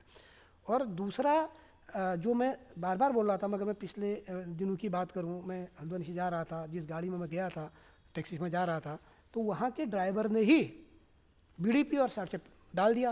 वो विंसरी की बात बता रहा हूँ। तो मैंने उसके बाद उनसे कहा, मैं साहब रुको 1 मिनट, गाड़ी देखिए यार, कहीं आग तो नहीं लगी है। तो वापस लौटे तो हालांकि बुझ गई थी, उसने गाड़ी रोकी, देखी, उसने कहा कि यार हाँ ये गलती से हुआ। तो ये जो हमारी लापरवाही होती है, रोड के किनारे पिरूल है और चलते हुए एक बीड़ी फेंकी और आग आपकी लग गई। अब तो नहीं है, पहले उसका कारण ये भी एक होता था कि कई बार गांव में लोग जो जंगल में उनके पशु आने में देर कर देते थे, तो तब छिलके हमारे यहाँ जलते थे, तो छिलके लेकर के जा रहे होते थे, तो थोड़ा सा लापरवाही, उससे आपकी आग लग गई। तो आग लगने के अगर हम कारणों को देखें तो कारण तो आपके, हम पिछली बार चिन्हित कर रहा था, मैं कई दर्जन कारण हमने निकाले थे, ये कारण है। लेकिन बड़ा सवाल ये है कि आग का लगना कोई, मेरा मानना कि बहुत बड़ी बात नहीं है, क्योंकि आप शुरुआती दौर से वनों के इतिहास को भी हम देखते हैं तो आग समय समय पर लगती रही है। लेकिन बड़ा सवाल ये है कि पहले जब आग लगती थी तो सारा गांव के लोग जाते थे, वन विभाग जाता था, मिल करके आग को कंट्रोल कर लेते थे। लेकिन आज की तारीख में जब एक बार आग लग रही है तो या तो वो तब ख़त्म हो रही है जब पूरा जंगल जल के ख़त्म हो जा रहा है, और या फिर तब खत्म बुझती है जब प्रकृति मेहरबान होकर के बारिश कर देती है। लेकिन दूसरा हमारा कुछ पॉजिटिव भी हमारे अनुभव हैं। जिन जिन जगहों पर लोगों के साथ थोड़ी बात हुई, ये चर्चाएं हुई, ये सब हुई, तो लोगों ने अपने नियम बना करके आग को बुझाया है। ऐसे में अगर एक उदाहरण छोटा सा दूं, तो एक वन पंचायत है नाइट हॉल, पिंसर के सामने में आके पड़ता है, ताकुला ब्लॉक में पड़ती है। बाजपुरास का बहुत बढ़िया जंगल है। 2015 में सरपंच ने त्यागपत्र दे दिया, तो उसके बाद 5 साल तक लावारिस रहा। 2000 में चुनाव हुए, तो चुनाव के बाद भी सरपंच ने कभी कोई बैठक नहीं करी और जंगल में जिसकी मर्जी आई काट रहा था, ला रहा था। तो 2020-21 में जब हम उस गांव के अंदर गए, तो वहाँ की महिलाओं का पहला ही ये कहना था कि और सब छोड़िए, हमारा ये जंगल जो पूरा खत्म हो रहा है, पीढ़ी से इतने बढ़िया हमने अपनी वन पंचायत बनाई थी, ये कैसे रुकेगी। हमको 4-6 महीने लगे, वहाँ भी मीटिंग करी, दूसरे गांव में मीटिंग करी, संसाधन पंचायत की कमेटी वहाँ गठित थी, ये सब रहा। तो फाइनली एक बड़ी बैठक हुई, उस बड़ी बैठक में पूरी बातचीत हुई क्या कैसा ये सब चीज़ें होगा। तो वहाँ उन्होंने अपने सब रूल बनाए। उन्होंने कहा अगले 2 साल तक हम इस जंगल को बंद रखेंगे, कोई भी व्यक्ति हथियार लेकर के जंगल के अंदर नहीं जाएगा, और आप हाथ से तोड़ सकते हैं, घास भी तोड़ सकते हैं, हाथ से जो गिरी पड़ी लकड़ी है वो लाएंगे। तो अगर कोई जाएगा हथियार लेकर के, उसने कहा कि 200 रुपये जुर्माना होगा, 100 रुपया जो शिकायत करेगा उसको मिलेगा, 100 रुपया पंचायत के खाते में जमा होगा। तो इस तरीके से जब ये सब रहा, आज 2-2.5 साल हो गए हैं, 2.5-3 साल होने जा रहे हैं, लगातार वो लोग बैठ रहे हैं, बात कर रहे हैं, जुर्माना भी कर रहे हैं। लेकिन आग लगी पिछली बार जंगल में 3 या 4 बार लगी, लगते ही गांव वाले गए और उन्होंने पूरे के पूरे आग बुझाए हैं। डोटियाल गांव में जब हम लोगों ने संचालन पंचायत ने मीटिंग करी, वहाँ बातचीत हुई, तो उन्होंने पूरे जंगल को अलग अलग सेक्टर में बांट करके महिलाओं ने जिम्मा लिया। उन्होंने कहा कि इस इलाके में हम बचाएंगे, इस इलाके में हम बचाएंगे। मुझे याद है कि आग लगने नहीं दी 2-3 साल तक उस वक्त, और उनके कपड़े जले, ये सब जगह महिलाओं ने बुझा ली। उस वक्त के DFO जो हुआ करते थे अल्मोड़ा में, ये तो उन्होंने उन महिलाओं को फिर 1000 रुपये अपनी तरफ से इनाम दिया। तो जिन जिन क्षेत्रों में मुझे लगता है कि लोगों के साथ अगर बात होती है, ये सब होता है, तो संवाद अगर होता है, तो लोग जा रहे हैं, बुझा रहे हैं। लेकिन बड़ा सवाल है कि वन विभाग और गांव के बीच का संवाद, बातचीत कैसे बढ़े, और ये एक मुझे लगता है कि बड़ा एक। आपको वन विभाग के पास इसका कोई सॉल्यूशन दिखता है? नहीं, वन विभाग के साथ जो बड़ी दिक्कत हमको कई बार लगती है, तो जो बार बार इस बात को कह रहे हैं कि जो संवाद खत्म हो गया है, आप लोगों के बीच में नहीं जा रहे हैं, और एक तरफ आप ये तो कह रहे हैं कि भाई लोगों की भागीदारी के बगैर जंगल नहीं बचाया जा सकता है, लेकिन लोगों की भागीदारी कैसे कराएं, एक तो ये सवाल है।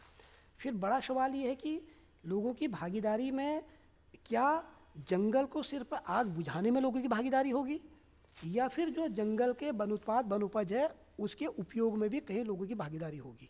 तो इसलिए मुझे कई बार लगता है कि वन कानूनों में भी कहीं ना कहीं हमको ये सब करना पड़ेगा।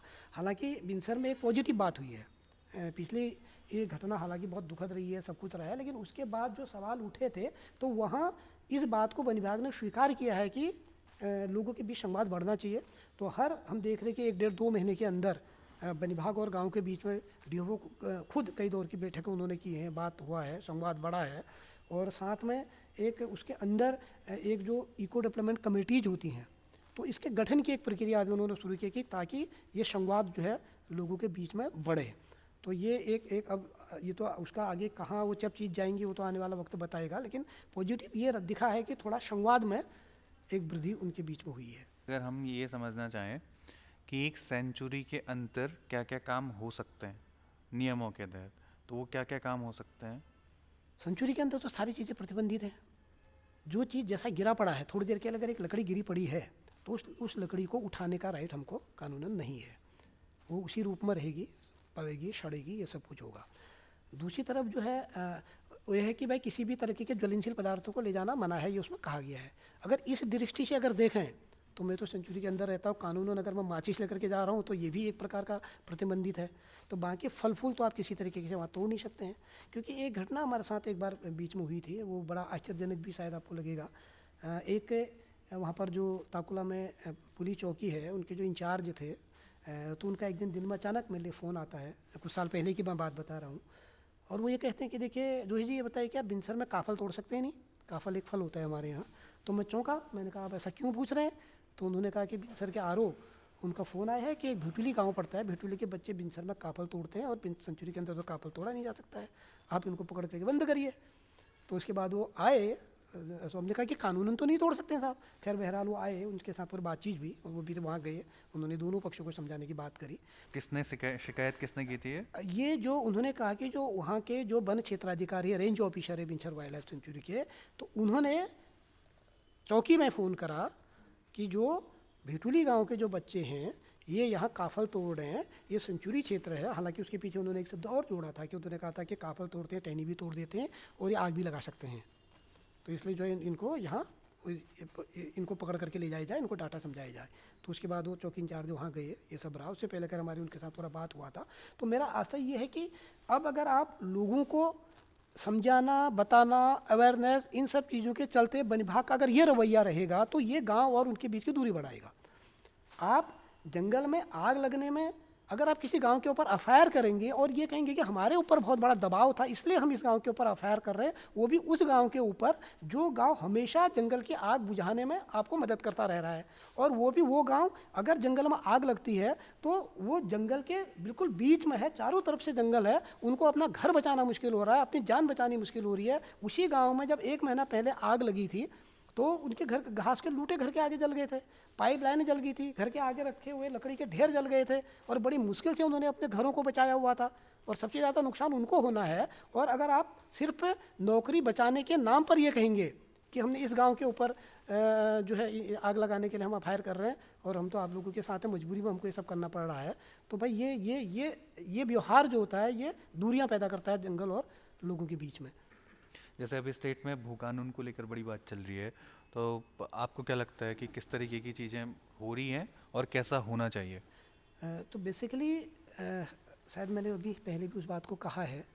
तो मेरा ये मानना है कि जब हम भू कानून की बात कर रहे हैं, और इसमें तो कहीं दो राय नहीं है कि हमारे पास एक कठोर भू कानून, सख्त भू कानून आना चाहिए, और हम बाहरी, और हमारा ये नहीं कहना है कि बाहरी व्यक्ति आकर के 1 इंच भी ज़मीन न खरीद ले, ठीक है, उसकी एक बहुत मिनिमम लिमिट होनी चाहिए। क्योंकि पहाड़ और बाहर का मामला भी नहीं है जो मुझे जो लगता है। हमारे यहाँ तो सल्ला बहन आई, सल्ला बहन ने लक्ष्मी आश्रम की नींव डालना, यहाँ की बेहतरी के लिए पूरा काम किया, तो उसको तो आज लोग बहुत सम्मान के साथ देखते हैं। हम देखते हैं स्वामी मनमथन की अगर हम लोग बात करते हैं तो गढ़वाल विश्वविद्यालय की स्थापना से लेकर के उनका एक पूरा ये सब रहा है। लेकिन आज हो क्या रहा है कि जिस तरीके से 2018 में जब भू कानून में संशोधन के बाद उद्योग के नाम पर असीमित ज़मीन खरीदने का अधिकार देने के बाद जो पूरा हो रहा है, अगर लोग जो बड़ी बड़ी ज़मीनों को खरीद करके जो पर्यटन के नाम पर, दूसरा पंचतारा संस्कृति ये सब आ रही है, तो बेसिकली ये इस स्थिति में हमारा ये कहना है कि एक तरफ तो हमको कठोर भू कानून ला करके इस पर तो बात करनी पड़ेगी कि भाई बहुत ज़्यादा आप ये ज़मीनों के खरीद फरोख्त पर बाहर पर पूरा का पूरा रोक लगे, कृषि भूमि जो है वो गैर कृषक के पास न जाए, जो हिमाचल की बात भी हम लोग बार बार करते हैं। लेकिन दूसरा हमारा ये कहना है कि आज की तारीख में जो भू कानून के अंतर्गत जो हम कह रहे हैं कि उत्तर प्रदेश जमींदारी विनाश अधिनियम की 2 धाराओं पर जो ज़्यादा बात होती है, 154 और 143, कि बाहरी व्यक्ति आकर के न खरीदे, इस पर तो बात होना ही होना चाहिए। लेकिन मेरा ये मानना है कि सिर्फ इतने से काम चलने वाला नहीं है, क्योंकि जो लोगों के पास ज़मीनें जितनी कम अभी रह गई हैं, जोतें जो बहुत छोटी रह गई हैं, जो 2, 4, 5 नाली ज़मीन बची हुई है, तो बड़ा सवाल है कृषि भूमि के विस्तार करने की, कृषि भूमि को बढ़ाई जाने की। तो इसको बढ़ाने के लिए अगर हम बात करते हैं तो हमारे लिए जो पहला है वो है कि 80 साला बंदोबस्त के अंतर्गत जो गांव की सीमाएं हैं, उस सीमाओं में जितनी भी हमारी ज़मीनें हैं, इन ज़मीनों को बिना बंजर गोचर पनघट वाली जो हमारी ज़मीन है, इनको जो है वन भूमि के दायरे से बाहर किया जाना चाहिए। पहली बात, इसको लेकर के भूमिहीनों का वितरण और कृषि, पहले किसान की परिभाषा तय कर दीजिए, क्या है किसान। अगर आप ये मानते हैं कि 10 नाली भी अगर मानते हैं तो भाई 10 नाली ज़मीन तो उपलब्ध हो ना लोगों को, तो इस दिशा में भी हमको पूरा बात करना पड़ेगा। इसी तरीके से जब हम लोगों के पलायन को रोकने के लिए साथ में जो जंगली जानवर वाला मामला है, वन्य जीव संघर्ष को, इसको लेकर के हमको बात करनी पड़ेगी। हमारे पास जो वन कानूनों को हमको साथ में लेना पड़ेगा, क्योंकि जंगल का कानून ज़मीन पर ही लागू होता है, उसकी हमको बात करनी पड़ेगी। तो इन सारी चीज़ों को लेकर के एक कठोर कानून की जब हम बात करेंगे पूरा, और नया भूमि सुधार कानून एक लाए जाने की ज़रूरत हमको लगती है। और उसमें कृषि के संरक्षण की बात तो हो ही हो, लेकिन कृषि भूमि के संरक्षण के साथ साथ कृषि भूमि के विस्तार की बात होना मुझे लगता है कि बहुत ज़्यादा ज़रूरी है।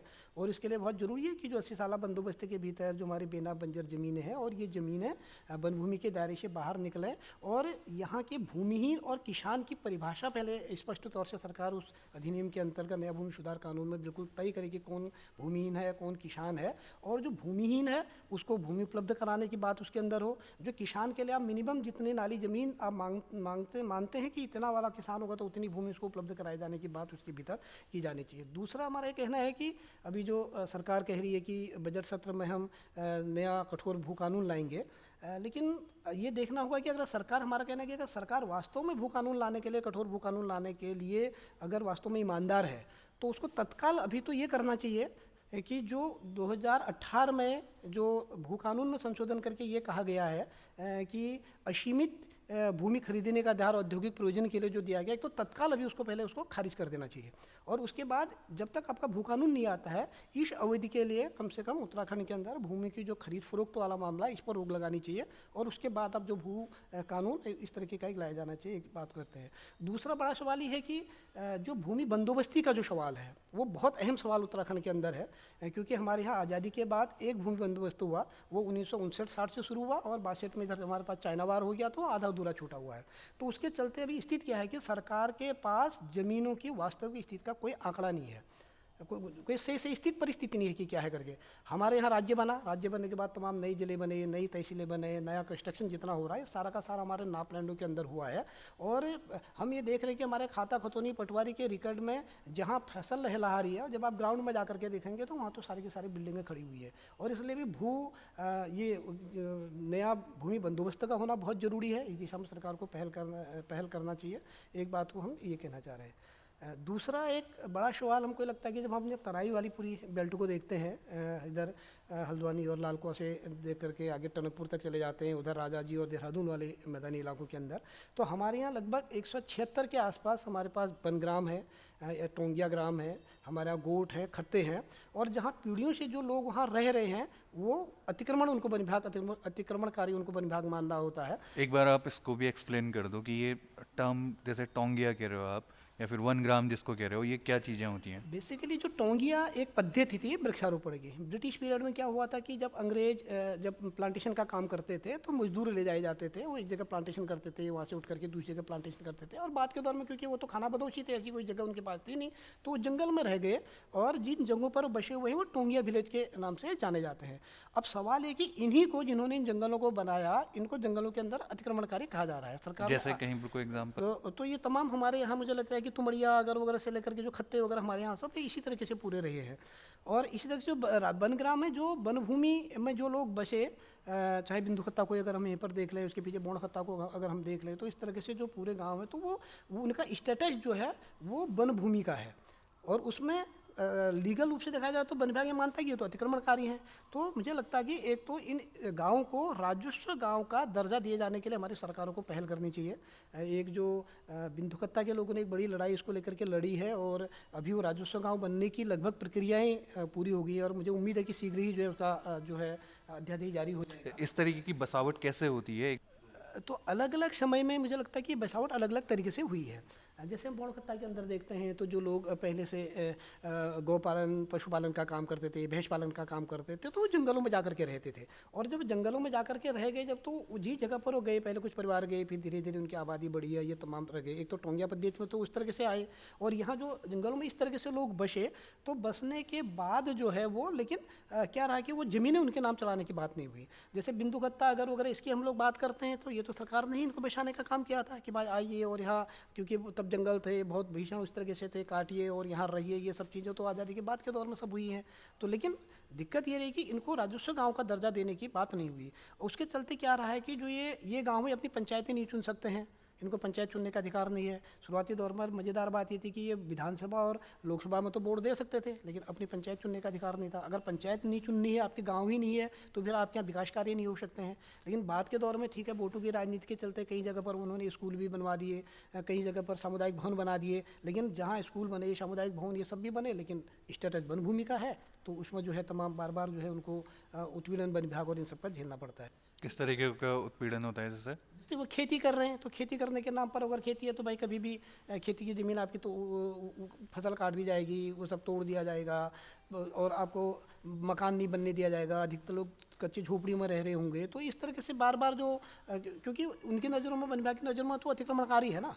आपने वन जंगल की भूमि पर बैठे अतिक्रमणकारी हैं, तो इसलिए वो वन विभाग के रहमो करम पर आपको पूरा निर्भर रहना है। तो ये तमाम सारी चीज़ें उनको झेलनी पड़ती हैं। और इसलिए हमारा कहना है कि बिंदुखत्ता की तर्ज पर ही जो पहल हुई है, तो सारे इन गाँव को राजस्व गाँव का दर्जा दिए जाने की बात होनी चाहिए। चौथा हमारा कहना है कि उत्तराखंड के अंदर जो वनाधिकार कानून इस देश के अंदर आया 2006 में, एक बहुत महत्वपूर्ण कानून है, एक ऐतिहासिक कानून है, लेकिन वो उत्तराखंड के अंदर उसको प्रभावी तरीके से लागू नहीं किया गया। शुरुआती तौर पर जब इसको लागू करने की बात हुई तो हमारी सरकार कहती रही, देखिए आज तो 2006 में आकर के देश के अंदर वनाधिकारों को मान्यता देने की बात हो रही है, हम तो 1931 में ही वन पंचायत के रूप में दे चुके हैं, मतलब इस तरह में। बाद में हाईकोर्ट के डायरेक्शन के बाद जब गांव के अंदर वनाधिकार कमेटियों का गठन हुआ, लेकिन उनको कभी उसका बहुत ज़्यादा उनको बताया नहीं गया, ट्रेनिंग नहीं दी गई, समझाया नहीं गया। जो वनाधिकार कमेटी के सदस्य हैं उन्हीं को मालूम नहीं कि वनाधिकार हम किस कमेटी के सदस्य हैं, हमने क्या करना है। और उसके बावजूद भी जिन जिन जगहों पर दावे डाले गए थे, चाहे वो अधिकतर जगहों पर हमने देखा जी जो सामुदायिक अधिकारों के दावे डाले गए थे, शेफा डाले गए थे, तो वो खंड स्तर की कमेटी जिसमें एसडीएम आपके उसके अध्यक्ष होते हैं, तो उस कमेटी में ही गांव स्तर से पास हुए, उस कमेटी में गए तो उस कमेटी में लंबित पड़े हुए हैं। अगर हम ये बिनसर को ही देखते हैं तो बिनसर में 17 गाँवों ने अपने सामूहिक दावे डाल रखे थे, लेकिन आज 1 दशक से ज़्यादा समय हो गया है, लेकिन वो खंड स्तर की कमेटी पर पड़े हुए हैं। और हम कह रहे हैं कि आप उनको खारिज कर दीजिए ना, लेकिन कोई डिसीजन तो लीजिए, लेकिन वो डिसीजन उन सब पर नहीं लिया जा रहा है। क्योंकि उस पर कई बार फिर ये तर्क भी दिया जाने लगा कि भाई नहीं तो आप तो वनों पर निर्भर समुदाय नहीं है, ये सब नहीं है। और जबकि ये बिल्कुल झूठ है कि उत्तराखंड का अगर हम पहाड़ी हिस्से को देखते हैं तो हम तो ये कहते हैं कि भाई देखिए हम हमारे यहाँ जंगल नहीं है, बल्कि हम जंगलों में रह रहे हैं। क्योंकि पहाड़ के अंदर टोटल भौगोलिक क्षेत्र का लगभग 86% वन भूमि है, और वहाँ लोग रह रहे टुकड़ों टुकड़ों में अलग अलग। और ये इसीलिए यहाँ की जो विशेष परिस्थितियों को देखते हुए ही हमें जो है ब्रिटिश पीरियड में हम डिस्ट्रिक्ट शेड्यूल एक्ट से शासित होते रहे, जो जिला अनुसूचित अधिनियम जिसको कहते थे। और यहाँ की विशेष भौगोलिक परिस्थितियों को देखते हुए ये दर्शाता था कि हम वनों पर निर्भर समुदाय हैं। और इसलिए जो मुझे लगता है कि जो वनाधिकार कानून को बहुत प्रभावी तरीके से उत्तराखंड के अंदर लागू करने की दिशा में हमारी सरकारों ने काम करना चाहिए। और ये बहुत मतलब इससे काफ़ी लोगों की समस्याओं का समाधान निकल आएगा। जैसे उत्तराखंड में इतना हम लोग कहते हैं फॉरेस्ट रिजर्व है या फिर उत्तराखंड के पास अच्छी खासी वन संपदा है, इसका बेस्ट यूटिलाइजेशन कैसे हो सकता है? तो मुझे इसमें 2-3 चीज़ें समझ में आती हैं। एक तो ये रहता है कि देखिए जो हमारे जंगल हैं और जंगल से संबंधित हमको कहीं ना कहीं सस्टेनेबल डेवलपमेंट को लेकर के इस तरह से प्लानिंग का काम हमको करना पड़ेगा। जंगलों पर जो भी वन उत्पाद हैं उन वन उत्पादों को लेकर के स्थानीय स्तर पर हमको उद्योगों को विकसित करने की बात करनी पड़ेगी। और दूसरी तरफ हमको देखना पड़ेगा कि आज के दौर में जब हम बात कर रहे हैं, इतना जंगल हम पाल रहे हैं, तो हमारी सरकारें भी कह रही है ग्रीन बोनस और तमाम तरीके की जो बात आ रही है, लेकिन हमको कई बार ये लगता है कि इस ग्रीन बोनस में उस गांव का वो व्यक्ति कहाँ है, वो ग्रीन बोनस कहाँ आने वाला है। अगर मैं 4 पेड़ पाल रहा हूँ, उस पेड़ के एवरेज में अगर मुझे सीधे सीधे अगर मेरे खाते में सीधे पैसा आना है, और जो जंगल हम पालने की बात कर रहे हैं, अगर वन पंचायतों के अंदर इतना बड़ा क्षेत्र है वो सीधे वन पंचायतों को देने की अगर बात आती है, एक तो मुझे लगता है कि ये हमारा एक बड़ा ये सब हो सकता है। दूसरी तरफ ठीक है, हम एक पर्यटन की बात कर रहे हैं कि उत्तराखंड के अंदर जो पर्यटन एक बहुत बड़ा वो है, और ये तय है कि जब राज्य बनने के बाद पर्यटन प्रदेश का नारा दिया गया था, और हमको लगता है कि इस दौर में पर्यटन के नाम पर एक बड़ी पहचान देश दुनिया के अंदर उत्तराखंड ने बनाई है। लेकिन यहाँ पर भी अब एक बड़ा सवाल हमको ये देखे जाने की ज़रूरत हमको महसूस होती है कि पर्यटन के किस मॉडल को हमें आज स्वीकार करना चाहिए। क्योंकि जिस तरीके का पर्यटन अभी हमको दिख रहा है, पर्यटन के नाम पर बड़ी बड़ी ज़मीनों को खरीदना, बड़े बड़े रिसोर्ट को बनाना, पंचतारा संस्कृति को लाना, तो कई बार हमको लगता है कि क्या उत्तराखंड को थाईलैंड बनाने की कोशिश तो नहीं हो रही है। देश दुनिया के लोग जो है ऐसे करने के लिए जा रहे हैं, और वहीं कुछ छोटे मोटे प्रयोग हुए हैं जहाँ हम देख रहे हैं कि कम्युनिटी ओन्ड जो टूरिज्म की बात है, तो अगर उस मॉडल को अगर हम बढ़ाने की बात करें, तो मुझे लगता है कि इस पर बहुत ज़रूरत है। दूसरा जो टूरिज्म जो है वो जंगलों के साथ टूरिज्म हमारा एक बढ़िया आय का साधन हो सकता है, लेकिन फिर वही कि जो हम कहना चाह रहे हैं कि वो टूरिज्म कम्युनिटी बेस्ड हो, और उससे लोगों की आय का वो साधन बने। लोग अगर यहाँ आ रहे हैं, यहाँ की शांति के लिए आ रहे हैं, यहाँ के जंगलों को देखने के लिए आ रहे हैं, सुख शांति के लिए आ रहे हैं, ये तमाम सारा आ रहे हैं, तो उसको लोगों के साथ जोड़ा जाना चाहिए। और जो बड़ा हिस्सा हमारा हाथ से निकल रहा है जो वो, तो वहाँ जो हम जैसे संयुक्त वन प्रबंधन की बात हुई, पूरे देश के अंदर आया, 1997 में उत्तराखंड के अंदर भी आया। हमको तो ये लगता था कि वो हमारे सामने एक बड़ा मौका था संयुक्त मतलब जुड़ करके, कि हमारे यहाँ वन पंचायतें संयुक्त वन प्रबंधन का सबसे अच्छा उदाहरण थी। गांव की चुनी हुई पंचायतें वनों का प्रबंधन करती थी, राजस्व विभाग उसके चुनाव से लेकर के सब देख रेख का काम करता था, वन विभाग उसमें टेक्निकल सपोर्टर के रूप में होता था, तो सलाहकार होता था, तो तीनों का संयुक्त था।